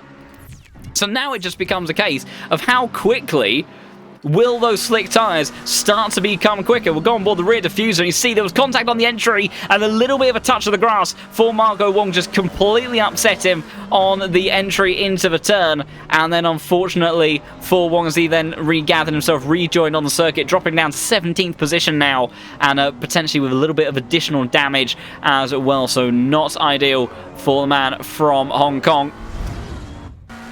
But we'll have to see how it plays out in the long run. And yeah, I do agree with you. It was definitely on the optimistic side. You can see right now, Del Fanta still struggling for pace. We'll get his first representative lap in just a moment. Right now, benchmarks over the last few laps have been 59s. Because I tell you what, if it does come down to those that have gone for that sort of wet strategy, right now, this is the fight that we've got on our hands. We've kind of let it go under the radar a little bit because there's been so much else happening up and down the order. But right now we have a three-way fight between Marco Bischoff, Tinko Van der Velde, and Niels Narks. If you're wondering why Niels is going over to the right-hand side of the circuit, it's not because he's just trying to make himself look spooky in the background of everyone's mirrors. It's because he is trying to cool down those tyres because the rain no longer falling. They are going to be evaporating by the moment, and they will be ballooning. So that's where the pressures inside the tyres, they start to get so high that the tyre starts to inflate to a point that it doesn't maintain the same contact patch that it does at its optimal point, and the whole mechanics, dynamics of the tyre starts to really fall away from you. And that's probably worse now in 1.9 than it used to be with the kind of enhancements and developments we've seen on the modelling side of things here in ACC. So, you know, those effects very, very bad fundamentally for your driving experience, and so is that as Niels gets a tank slapper, and that in itself will send a bit of extra tyre temperature through as well, and that won't be helping the thermal degradation that they will be suffering from as well. So a little bit of cooling on the tyres in that extra surface water off the racing line will help from time to time, but big oversteer moments like that aren't really going to be helping anybody anytime soon, as Sasha Vassner makes his way past Dan Edverson as we go into what is the final 15 minutes of this race. How is Del Fanta looking on those tyres? It's still a 201.5. Those slick tyres, they're taking a bit of time to fire up. He's about a second and a half away from the pace of the race leaders. I'm just looking, so if Yonkers had done the strategy that Del Fanta had, based on where they were in terms of relative gaps, Yonkers would probably be around P11 and would likely be in a similar position, if not worse actually, because the BMW might take a bit more time to fire up its tyres actually, because it is inherently a bit more gentle on them overall. 15 minutes to go when they're still not faster, trying to hold on to the lead. Nah, maybe it wouldn't have worked in the end. But I'll tell you what though, maybe the gibberish talking commentator didn't really know what he was talking about in the end. Surprise, surprise, because Marco Yonkers 59.1 on that last lap, as of course he has the freshest tyres of the bunch of these drivers in front of him, and he is a solid 7 or 8 tenths of a second faster than your race leaders. Now, it has still got quite a bit of ground to make up. He's looking around 12 seconds, but the way that top three is separated by not very much at the moment could lead us to some interesting scraps in the closing stages, and maybe Yonkers, who knows, could he do something spectacular? I think a top 5 could still be on the cards for Marco Yonkers, but I think anything more might be a little bit tricky. Vincent Proel has gone around further down the order. We'll see if we can catch what happened to the 296. He was one of the drivers that stayed out for a long time. Is there going to be a mistake through Schumacher S's? No, it was all fine through there. It looks like he's possibly made the mistake all by himself. Goes into this left-hander, catches a curb on the entry. How's he fare on the exit? Still fine. There we go. It's grass on the entry in towards that final turn before you go onto the back straight, and on those slick tyres. That's unfortunate. That is exactly where the slick tyres are going to be the downfall. When you are utilising the pace out of that compound, you need to stay on the dry patches of the circuit, because as soon as you go onto any of these shiny, shiny objects might be attractive from, if you're a bit like a magpie, but from the point of view of a racing grip, it's not where you're going to find lap time when you're sort of in this kind of half and half condition. It's all about staying in the dry patch of as much as you can. Whereas if you're on the wet tyres, you'll see them deviating offline a lot, predominantly on the straights, in order to try to cool them down as much as possible.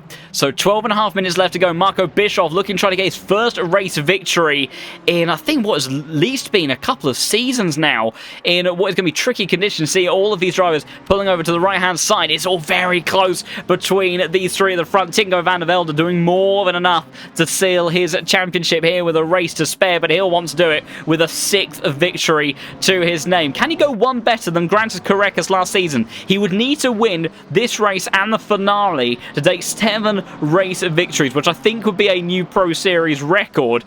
But with the form he has shown all season long, the consistency and his racecraft very much could be on the cards at this point of the race. Marco Wong, Noah Reader having a scrap of their own, but I do need to keep an eye on this fight at the front. Also, lap times last time round, 59.0 for Marco Jonkers. Everyone ahead of him at least a second slower. So Jonkers is eating into these gaps, and he will be around those top 5 positions with a couple of laps to go. But I think when we get to the very final laps, it's not going to be enough time to really have a go for a race win. Eric Del Fanta, 59.9. Of course, he was a little bit slower than Marco Jonkers in the early phase of the race. It's a bit difficult to see where those slick tyres are in overall pace at the moment, but even with maybe half a second wiggle room, right now, does look like Jonkers is maybe on what is the better tyre at this stage of the race, and with the time that's remaining, maybe the best tyre overall. So maybe that strategy would not have worked in yet, but look at these drivers scything their way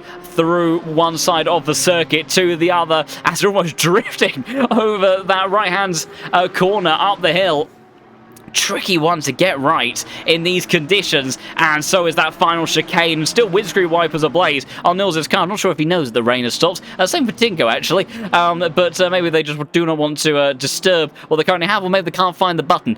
We have had some button crises in the past in some other competitions over on ACC, where some drivers rather famously turned off their TC at the final corner and then sent themselves around. And yes, of course, Kylo, and I think in actual fact we can probably reiterate your points with that, like so. Of course, the spray bin kicks up from the 2 cars ahead because we still have a damp circuit, so even though rain stops, it's taken much longer for this rain to clear than I thought it would, and that's arguably very much because the temperature of this circuit not high enough to really dispatch the rain too quickly.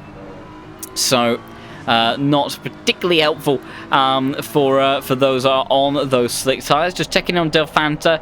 He'll be coming over the line in just a moment. He's got Dennis Beachstalker in front of him, who is lapping far, far slower than the McLaren that is very quickly lurking up behind him. Del Fanta's last lap is a 2:03. So those slicks, they're there or thereabouts with most of the rest of the grid, but they are still not the fastest tyres. In actual fact, it's still Marco Jonkers on mid-59s that is finding the most amount of pace at the moment. Del Fanta, is tricky for him to make a move, because as soon as he goes off the racing line, there is not enough grip out there really to sustain the performance of those slick tyres are capable of providing at the moment. Will he send one up the inside in towards turn 3? He can't.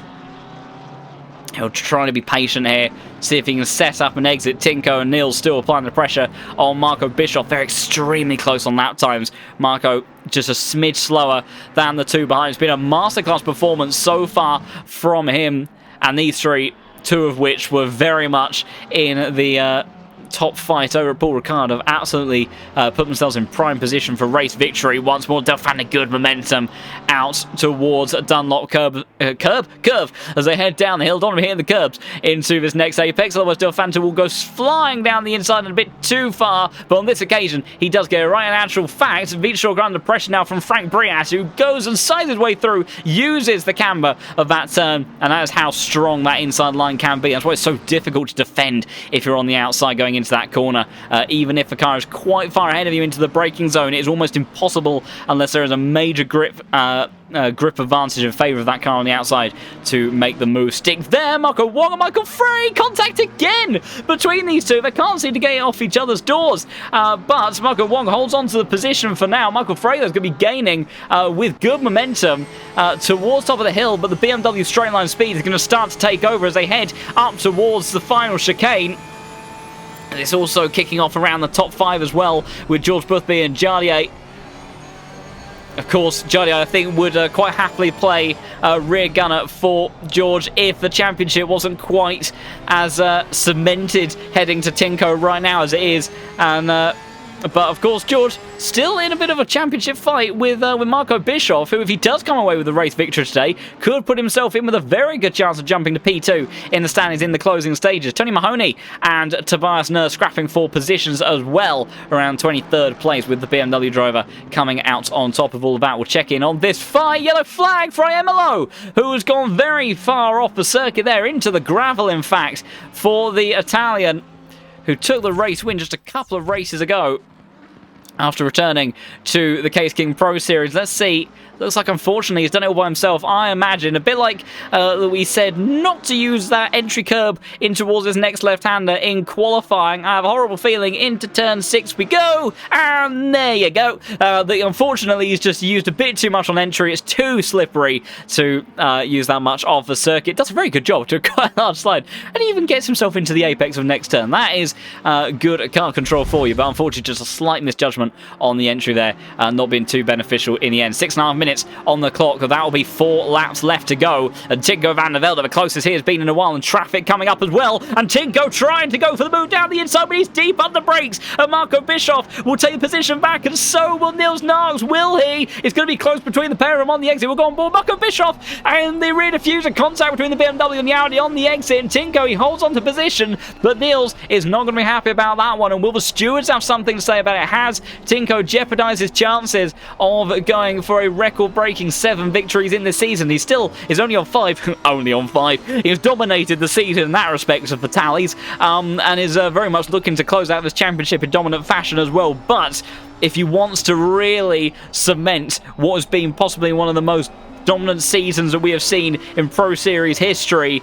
he'll want those 7 race wins, and he's still in touching distance and maybe being able to make that happen. It does look like Bischoff struggling a little bit. It's the flames flash out the back of his V10 powered Lamborghini, and he's got the V10 of the Audi lurking behind. Of course, similar platforms between the Audi and the Lamborghini, but subtle differences in the way that they get the lap time. Meanwhile, further down the order, as that was Vitschoker dropping quite a bit of time, Edvardsen and Sasha Vasta very close together, as I think they swap positions in the final turn. Vasta, can he make a move to reclaim the position in towards turn 1? The answer is no. We've also got Vincent Proel, Tobias Nurr, and also Schneckenberger versus Badowski battling as well. Pretty close on circuit as the gaps have briefly opened up further up the order. But look at that, BMW flashing through your screen. That is Marco Jonkers continuing to lap about 0.7 of a second faster than all of those in front of him, and is closing up to the back of these 2 McLarens. So still a top 5 finish potentially on the cards for Marco,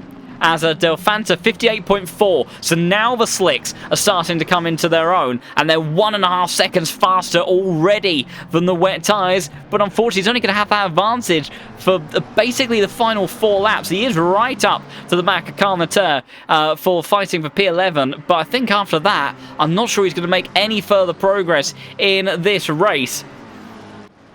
We'll briefly check in actually on his car, because he is moving very quickly at this stage. In actual fact, just a bit of a check-in. Look, no more spray appearing on the windscreen of these cars. So that is very much why those slick tyres are starting to come into strong effect. Walsingham now makes his way past Sasha Vassner, who I think is on very old wet tyres, I do believe, at this point of the race. Delfanta still unable to make the move. Dunn clobbers the curb. I think he knows that realistically P11 might be the furthest that he can get, and he's got a lot of pace and a lot of time to make that opportunity happen, so not looking to rush anything there. Marco Wong and Dennis Vitschoker having some swapping of positions as well. Meanwhile, reeling in the race leader once more, Tinko Van der Velde and Nils Nargs, who still are using those windscreen wipers, closing in on Marco Bischoff. A gap opened up for a brief moment, but is got back within 0.4 of a second, make it 0.3 of a second between his drivers. Marco Jonkers right on the gearbox of the 2 McLarens now as well, so the scrap for P5. There's a little bit of tyre cooling from Marco there, who's still a second faster, as Tinko has tried to send it around the outside. A mistake from Bischoff, I think, a contact, and they're both off, and Tinko Van der Velde corner. The man who's trying to close out his championship is off. On the exit at the top of the hill, Bischoff still maintains the lead. George Boothby's going to be wondering what on earth has happened. And to find Tinko there, what's even more ridiculous is that right now, Tinko would still be leading this championship and closing out the championship even now. Niels Narks has got a lot of front-end damage there, but what on earth happened? It all looked to start with, I think, Marco Bischoff having a little bit of a poor run through the Schumacher S's. Tinko then goes wide. Niels then goes flying off into the barrier, bonks the front of the BMW there. Heavy front damage from him. He'll be very frustrated. I'm sure Tinko as well will be frustrated at that one. They both get going again eventually, struggling to get the car into gear. Niels manages to take the position at the entry, but I think the damage on board that car is going to make life particularly difficult. Meanwhile, Del Fanta has just made the move on Carl Leclerc, but drama for your championship leader, and soon to likely still be, miraculously, unless he gets hit with a very large penalty, I'm not sure he will, to be your championship winner, but not the way that he would have wanted to end this one. And at best, he will still only equal Korekas's race win tally by the end of this season. But Tinko and Niels undoubtedly going to have a scrap of their own to the end. Marco Jonker's lost a little bit of time in all of that to Jardier and George Boothby, who now finds himself in a P3 spot. Brief yellow flag out for somebody. I think that was Paul Lobmeyer, who's come into the pits at the very end of this race. So the man that went for quite daring strategy at times has not paid off. And unfortunately, his race will come to a close in last position by the looks of Jan Drexler, Jonathan Clifford having a scrap in the closing stages of this race. And we'll have a look, see how the stewards are getting on. So, number 15 car has a 10-second time penalty. That's Frank Briat. Number 17 gets a warning for reckless driving, as that belongs to Johnny. I was looking out the inside for just a moment there, couldn't make the move happen, but the number 17 car is, as that's getting very busy further down the order. Mikhail Sundstrom, Schneckenberger, Nico Peninen having their scrap, as the 17 car, that is Oliver Hagstrom that has that warning. But nothing else has been handed out so far. I'll try to keep an eye on anything in terms of that incident between Tinko and Niels, as we very soon will be heading on to the final lap of this race. Meanwhile, Tinko all the way glued to the back of this BMW, but still unable to do anything about that. Eric Del Fanta charging along on now that he is in clean air, but those slick tyres just a little bit too little too late, unfortunately, for the McLaren driver, as the daring strategy did not work for him. But Marco Jonkers, who went against my judgment but maybe did pull off what was the better strategy overall, considering that he stayed out on those wet tyres further into the race, trying to see now if he can get past Jardier and George Boothby on the last lap of this race. This won't affect the championship positions in the grand scheme of things, but of course he'll be doing it for pride. Bischoff leads by 6.5 seconds, and Grantis Korekas currently on target for a pretty solid podium after what has been a bit of a topsy-turvy season for the reigning Pro Series champion, as fighting their way down the hill towards Dunlop Curve. Jardier has been staring at the back of his teammate for quite a while. It's been a good return for Jardier after the disappointment from last week, so I think one way or another he'll still be smiling at the end of it. It's tricky though. Marco Wong and Edvardsen side by side in towards turn one. Michael Frey is in the frame of this as well, trying to see if he can take the pair of them, but I think he's got very wide on the entries turn two, so that will stop opportunities opening up there. Whereabouts is Bischoff on circuit? He's just made his way past Jan Drexler and Jonathan Clifford. Some traffic. Jardier trying to apply the pressure on George Boothby, who's really feeling it. They both got a bit deep, and there's contact between two teammates. And oh my goodness, George Boothby in the same corner is going to see Tinko Van der Velde come on through. And George Boothby still facing the wrong way. Well, if that doesn't seal the championship, then I don't know what does. I think it's probably just as well that it didn't make a difference in terms of the end championship positions. Unless, of course, this could affect P2 in the standings at the very end of the season. But my goodness, what drama we have had today. But Marco Bischoff, he kept his head and will take his first victory in a while here in round 11 in season 11. Fantastic stuff from the two-time Pro Series champion. The reigning Pro Series champion takes a well-deserved podium in P2. Marco Jonkers capitalised at the end, and that's a happy man. He finishes P3. Jardier likely to be here with a penalty. He'll be disappointed. But your Pro Series champion of season 11 with a dominant season. It's not the way that he would have wanted to claim the title, but it's still enough. Outscoring his championship rival. He didn't even need that. And Tinko Van der Velde take a bow. It may not be the way that he wanted things to wrap up. He has one more race to go to show exactly why he's been in such middle form all season long.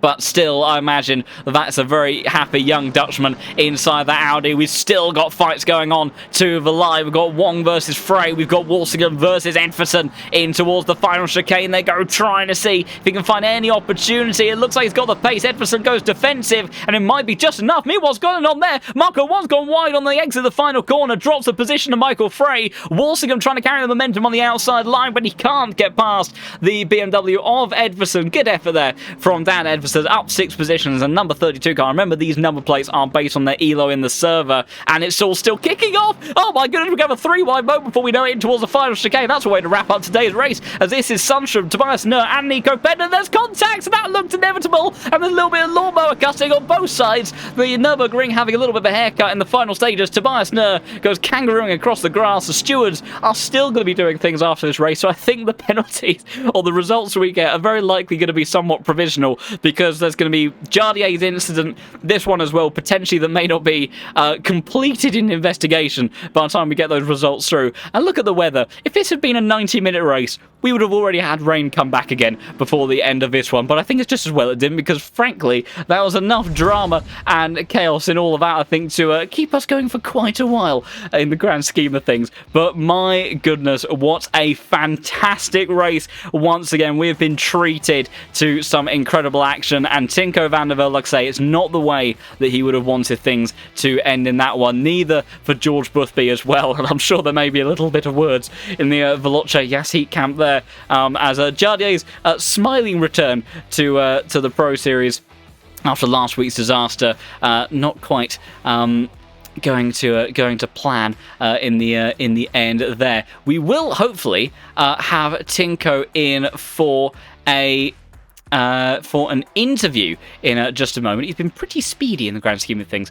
of getting in for an interview. We've currently got someone else. We've got someone sitting waiting for an interview who's just disappeared. I don't think it's Tinko, because I've had Tinko in a couple of times. Hopefully, Tinko will join us for an interview. He has come in for a couple in the previous weeks for the man that's taken 5 victories so far this season. He will be looking to only be able to equal Krantis Korekis' 50% win rate in the final race at Bathurst. And I'll tell you what, the Lamborghinis, Mercedes will all be looking very quick around there, and 90 minutes around Bathurst is no easy feat, and anything could happen. So it's going to be a tricky one to do. So whilst today, remarkably, Tinko, if it hadn't been for that incident at the end, he would have been on target for yet another podium. And his consistency throughout this season has just been second to none. The Audi is not an easy car to extract pace from, and for him to have done it week in, week out in the fashion he has is, an absolute testament to his talent. He is still a relatively young driver, has now been in the game for ACC for a little while now. He has certainly become a well-known face and name in the community, hence why it is no surprise whatsoever, I think, to anybody that he has had the sort of season that he has done so far, and he has just entered the Discord server in for an interview, so we will look to bring him on in. And congratulations to the Season 11 champion. It possibly wasn't the way that you wanted it to be wrapped up there, but nonetheless, a fantastic season from you, Tinko, and one way or another, you must still be pretty delighted overall. Oh yeah, I'm so happy to win the championship, but I didn't hope it would end like this, but it happens, it's racing. Nonetheless, it was an awesome race to finish it off. Still race next week, but just to bring the championship home right now, that's really good feeling. Yeah, absolutely, and what a race it was. Yeah, unfortunately, that's sort of that final, that final incident. Sort of, tell us a little bit from your perspective and what happened. It just kind of looked like it got a bit awkward, and obviously it was very hard fighting at the end, and then the contact was unfortunate. It was. Do you think it was just sort of unfortunately racing gone wrong and all of that? It's wet, so it's really easy to make mistakes. You could see me earlier going from Move and Bischoff, like I completely misjudged the braking into turn 1 because it's more wet on the inside, and also there I went a bit too deep, and there was no grip for me. So I went a bit wide, like almost over, I think over the curb even. But then Niels just, I don't know, decided to not leave me any space to get back on track. While his previous laps I was checking, he was not even on the curb at all, but that lap he suddenly was. So I don't know if he just wanted to block me from going back or whatever, but it happens, and yeah, he moved forward.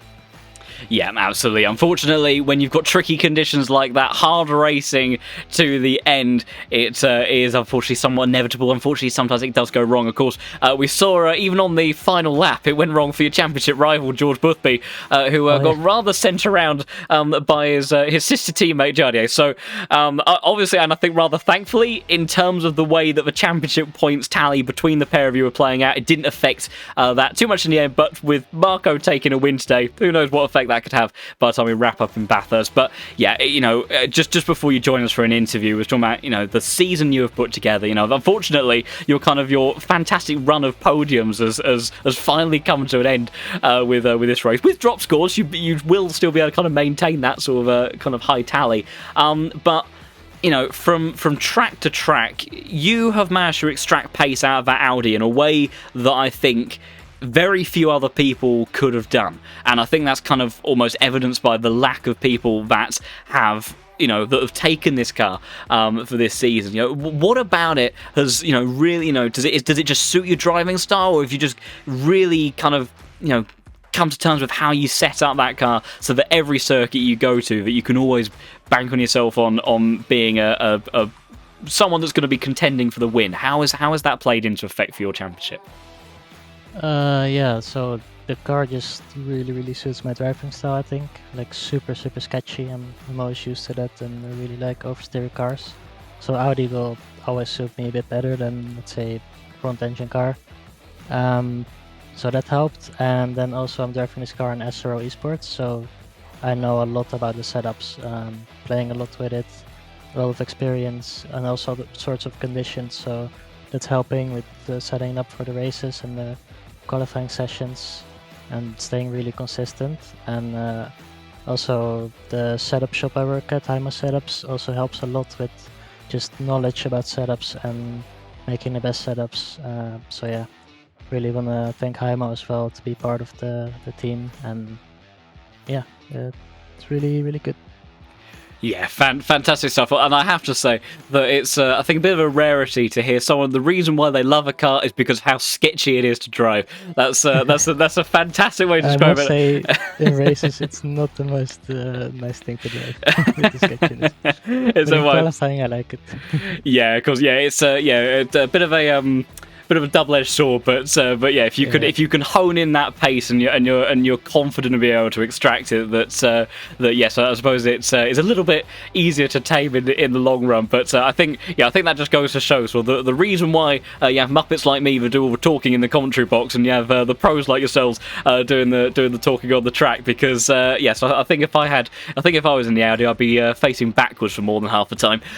So yeah, incredible stuff from you, Tinko, across the entire season. So a massive congratulations to you. And before we wrap up and let you go, and we'll bring Marco in for a very well deserved interview as well. Heading over to Bathurst for the final round. Of course, you've now got maybe a little bit of kind of relaxation going into that one, because you haven't got the championship on the line going into the final round. But Bathurst, it's a pretty formidable circuit, if not about the most terrifying one that you could be contesting with. 90 minutes around there. How are you feeling headed into that one? Is there any nerves, or is it just excitement and enjoyment for what's on the horizon?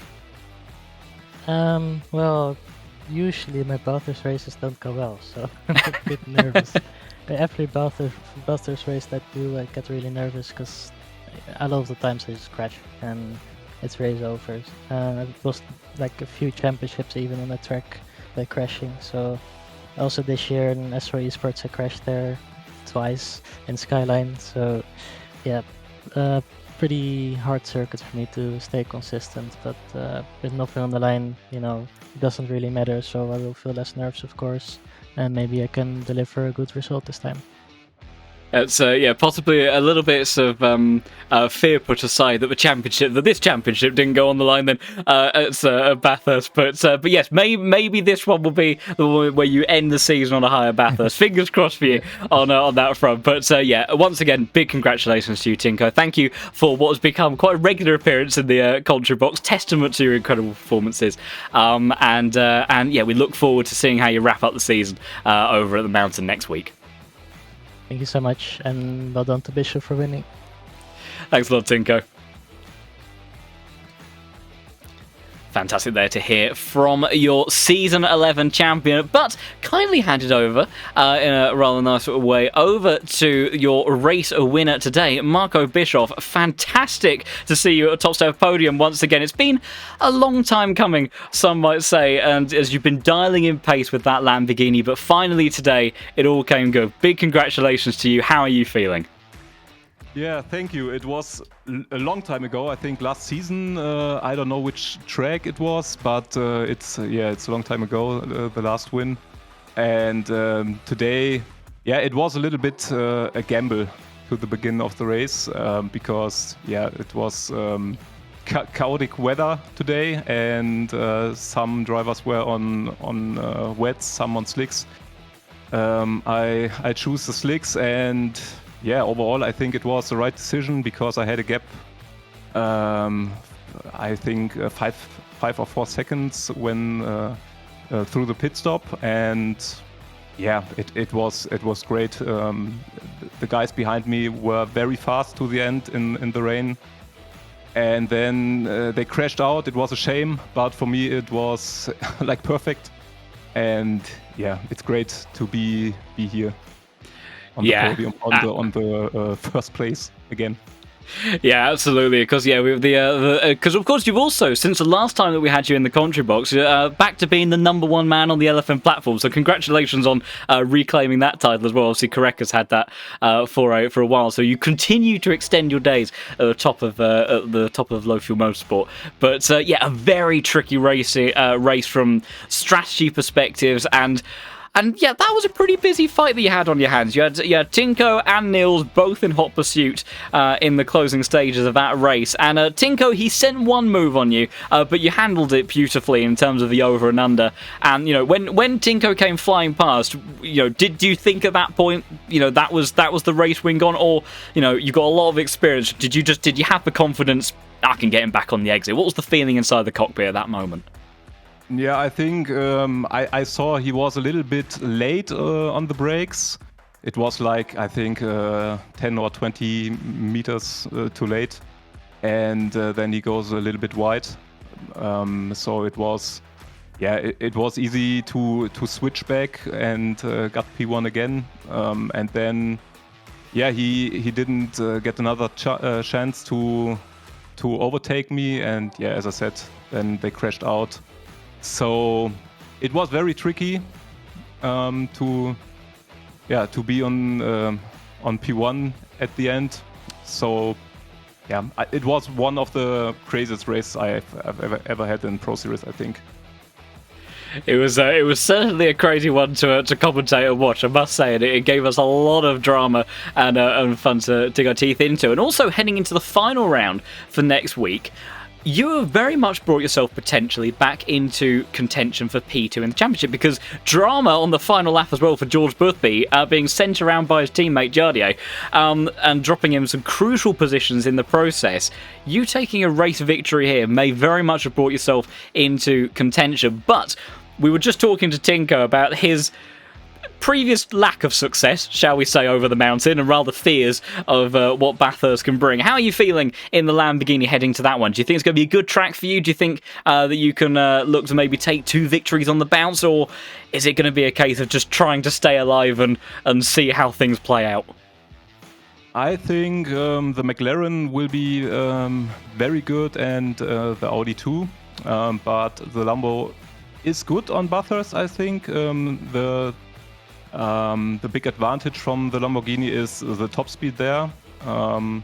So it will be difficult to overtake me, so I need a good quali, I think. And then we will see.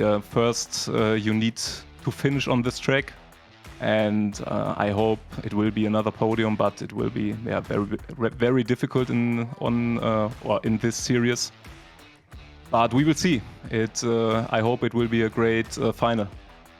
Yeah, absolutely. That's what we are all hoping for as well. And I have no doubt, based on especially the last couple of races. I mean, we're always treated to a lot of drama and action in the Pro Series. But I have to say that the last couple have been pretty spectacular. And I have a feeling the Bathurst will be no different. We've had legendary moments like Florian Duacot binning it with one lap to go after leading by about 20 seconds and then kind of crawling to the line to claim his one and only victory in the Pro Series. So I have no doubts whatsoever that Bathurst will continue to that trend of action. So best of luck heading into the finale and for your P2 championship hopes on that front. But of course, just wrapping up from today, a massive congratulations to you, Marco, on getting yourself back to the top step of the podium. It's been a while, but it's fantastic to see you up there and a very, very well-deserved victory.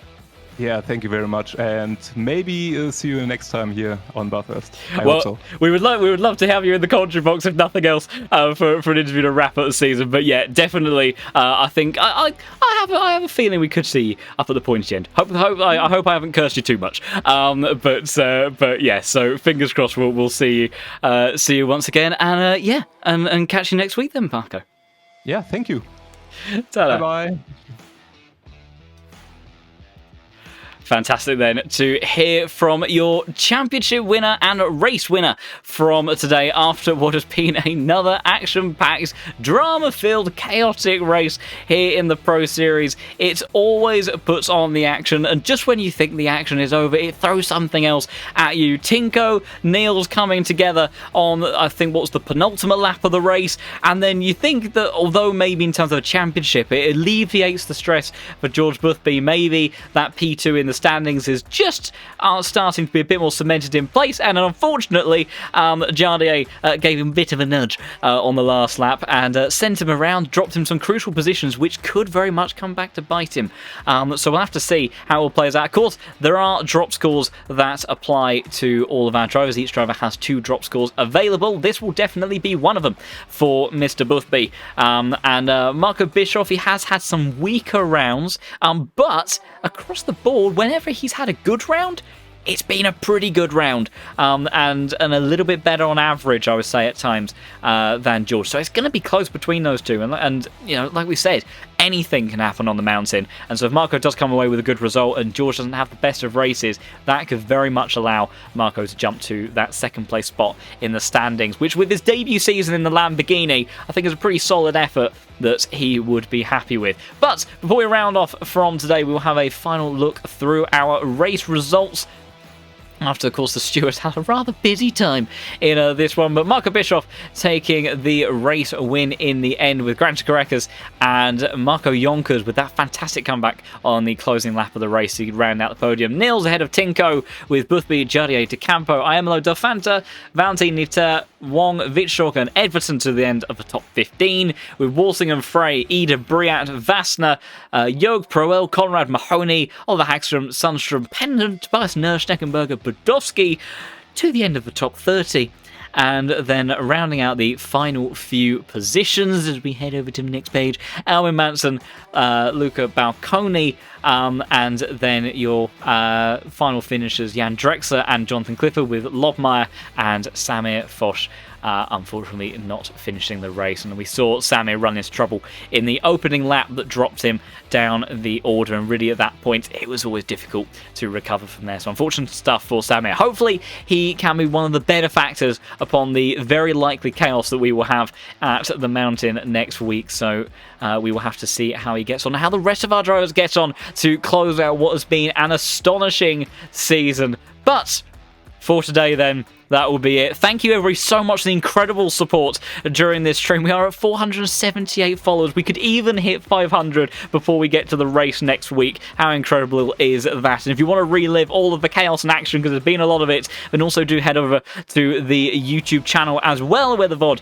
will be uploaded in the coming days. And like I said, we are closing on 3,000 subscribers over there as well, so it would be lovely if we could hit those couple of milestones by the end of Season 11. And a reminder to you all, if you're thinking, well, Season 11 is closing out, what does that mean on the horizon? Well, one might suggest that by some level of common sense, Season 12 would be up next, but not just that. Season 12 will be the first season where LFM's custom BOP will be in play and in effect, and you have the chance to impact and influence that. If you head over to the LFM page, there's a lovely great big banner at the top of the website now, where you can see there is an abundance of prize money available to those that start setting laps at all of the different circuits, all of the different cars, you name it, car track combinations for days, so that the LFM team can gather all of their very important data and work on their custom BOP to try to give us the most level playing field that we can going into Season 12. So if you want to have not just a better season of racing when we get to that point in just a few weeks' time, but you also want to have a chance of getting some goodies provided by Case King as well, then do head over and fancy doing a bit of driving on that side of thing. And if on that sort of front you're thinking, well, how can I get involved in Season 12 full stop, then head over to the lowfuelmotorsport.com website where you can get yourself signed up, get yourself a license, and you can compete in all these wonderful championships like the Pro Series, the daily races that we have the endurance racing, duo cups, all sorts of shenanigans on ACC for you to get stuck into and progress on through with an array of prizes up for grabs across each of those different championships. And if ACC GT isn't quite the thing for you, then you can also head over to the world of R Factor 2 on the LFM platform, and also with some potential other sims coming to the platform in the future. I shall say no more. All I'm making reference to is the Discord votes that took place a while ago. But speaking of which, if you do also just want to be a part of this ever-growing community and you want to share all things good sim racing, real racing, and just join this very friendly and supportive bunch, we just love all things cars really, then do also consider joining the Discord server. It'd be wonderful to have all of you with us in there as well. And if fundamentally you just want to stay in tune with the action, I saw very early on the stream, I did notice that we're having a bit of a crisis over pizza eating allocation time. We will of course be here for next week's finale. You may have to reorganise your Thursday, unfortunately, for the week after that. I'm not sure. I'll let you know. But so you've got time to console yourself and work out how you go about it. But hopefully, one way or another, we'll be able to make it through the break between the two seasons. But we will, of course, be back once again for the season finale at Bathurst, which will be a fantastic round, undoubtedly, to round out what's been an incredible season 11. And hope to have as many of you there as possible to round this one out. It may not be a round where we close out our champion, but we will have still plenty on the line for the final positions in the remaining portions of the standings, with the likes of Bischoff and George Boothby battling as well as the likes of Niels Niox up there in the tallies as well, so do not miss it. I look forward to having you all back for that race then. So thank you everybody so much for watching, but until next time then, it's goodbye.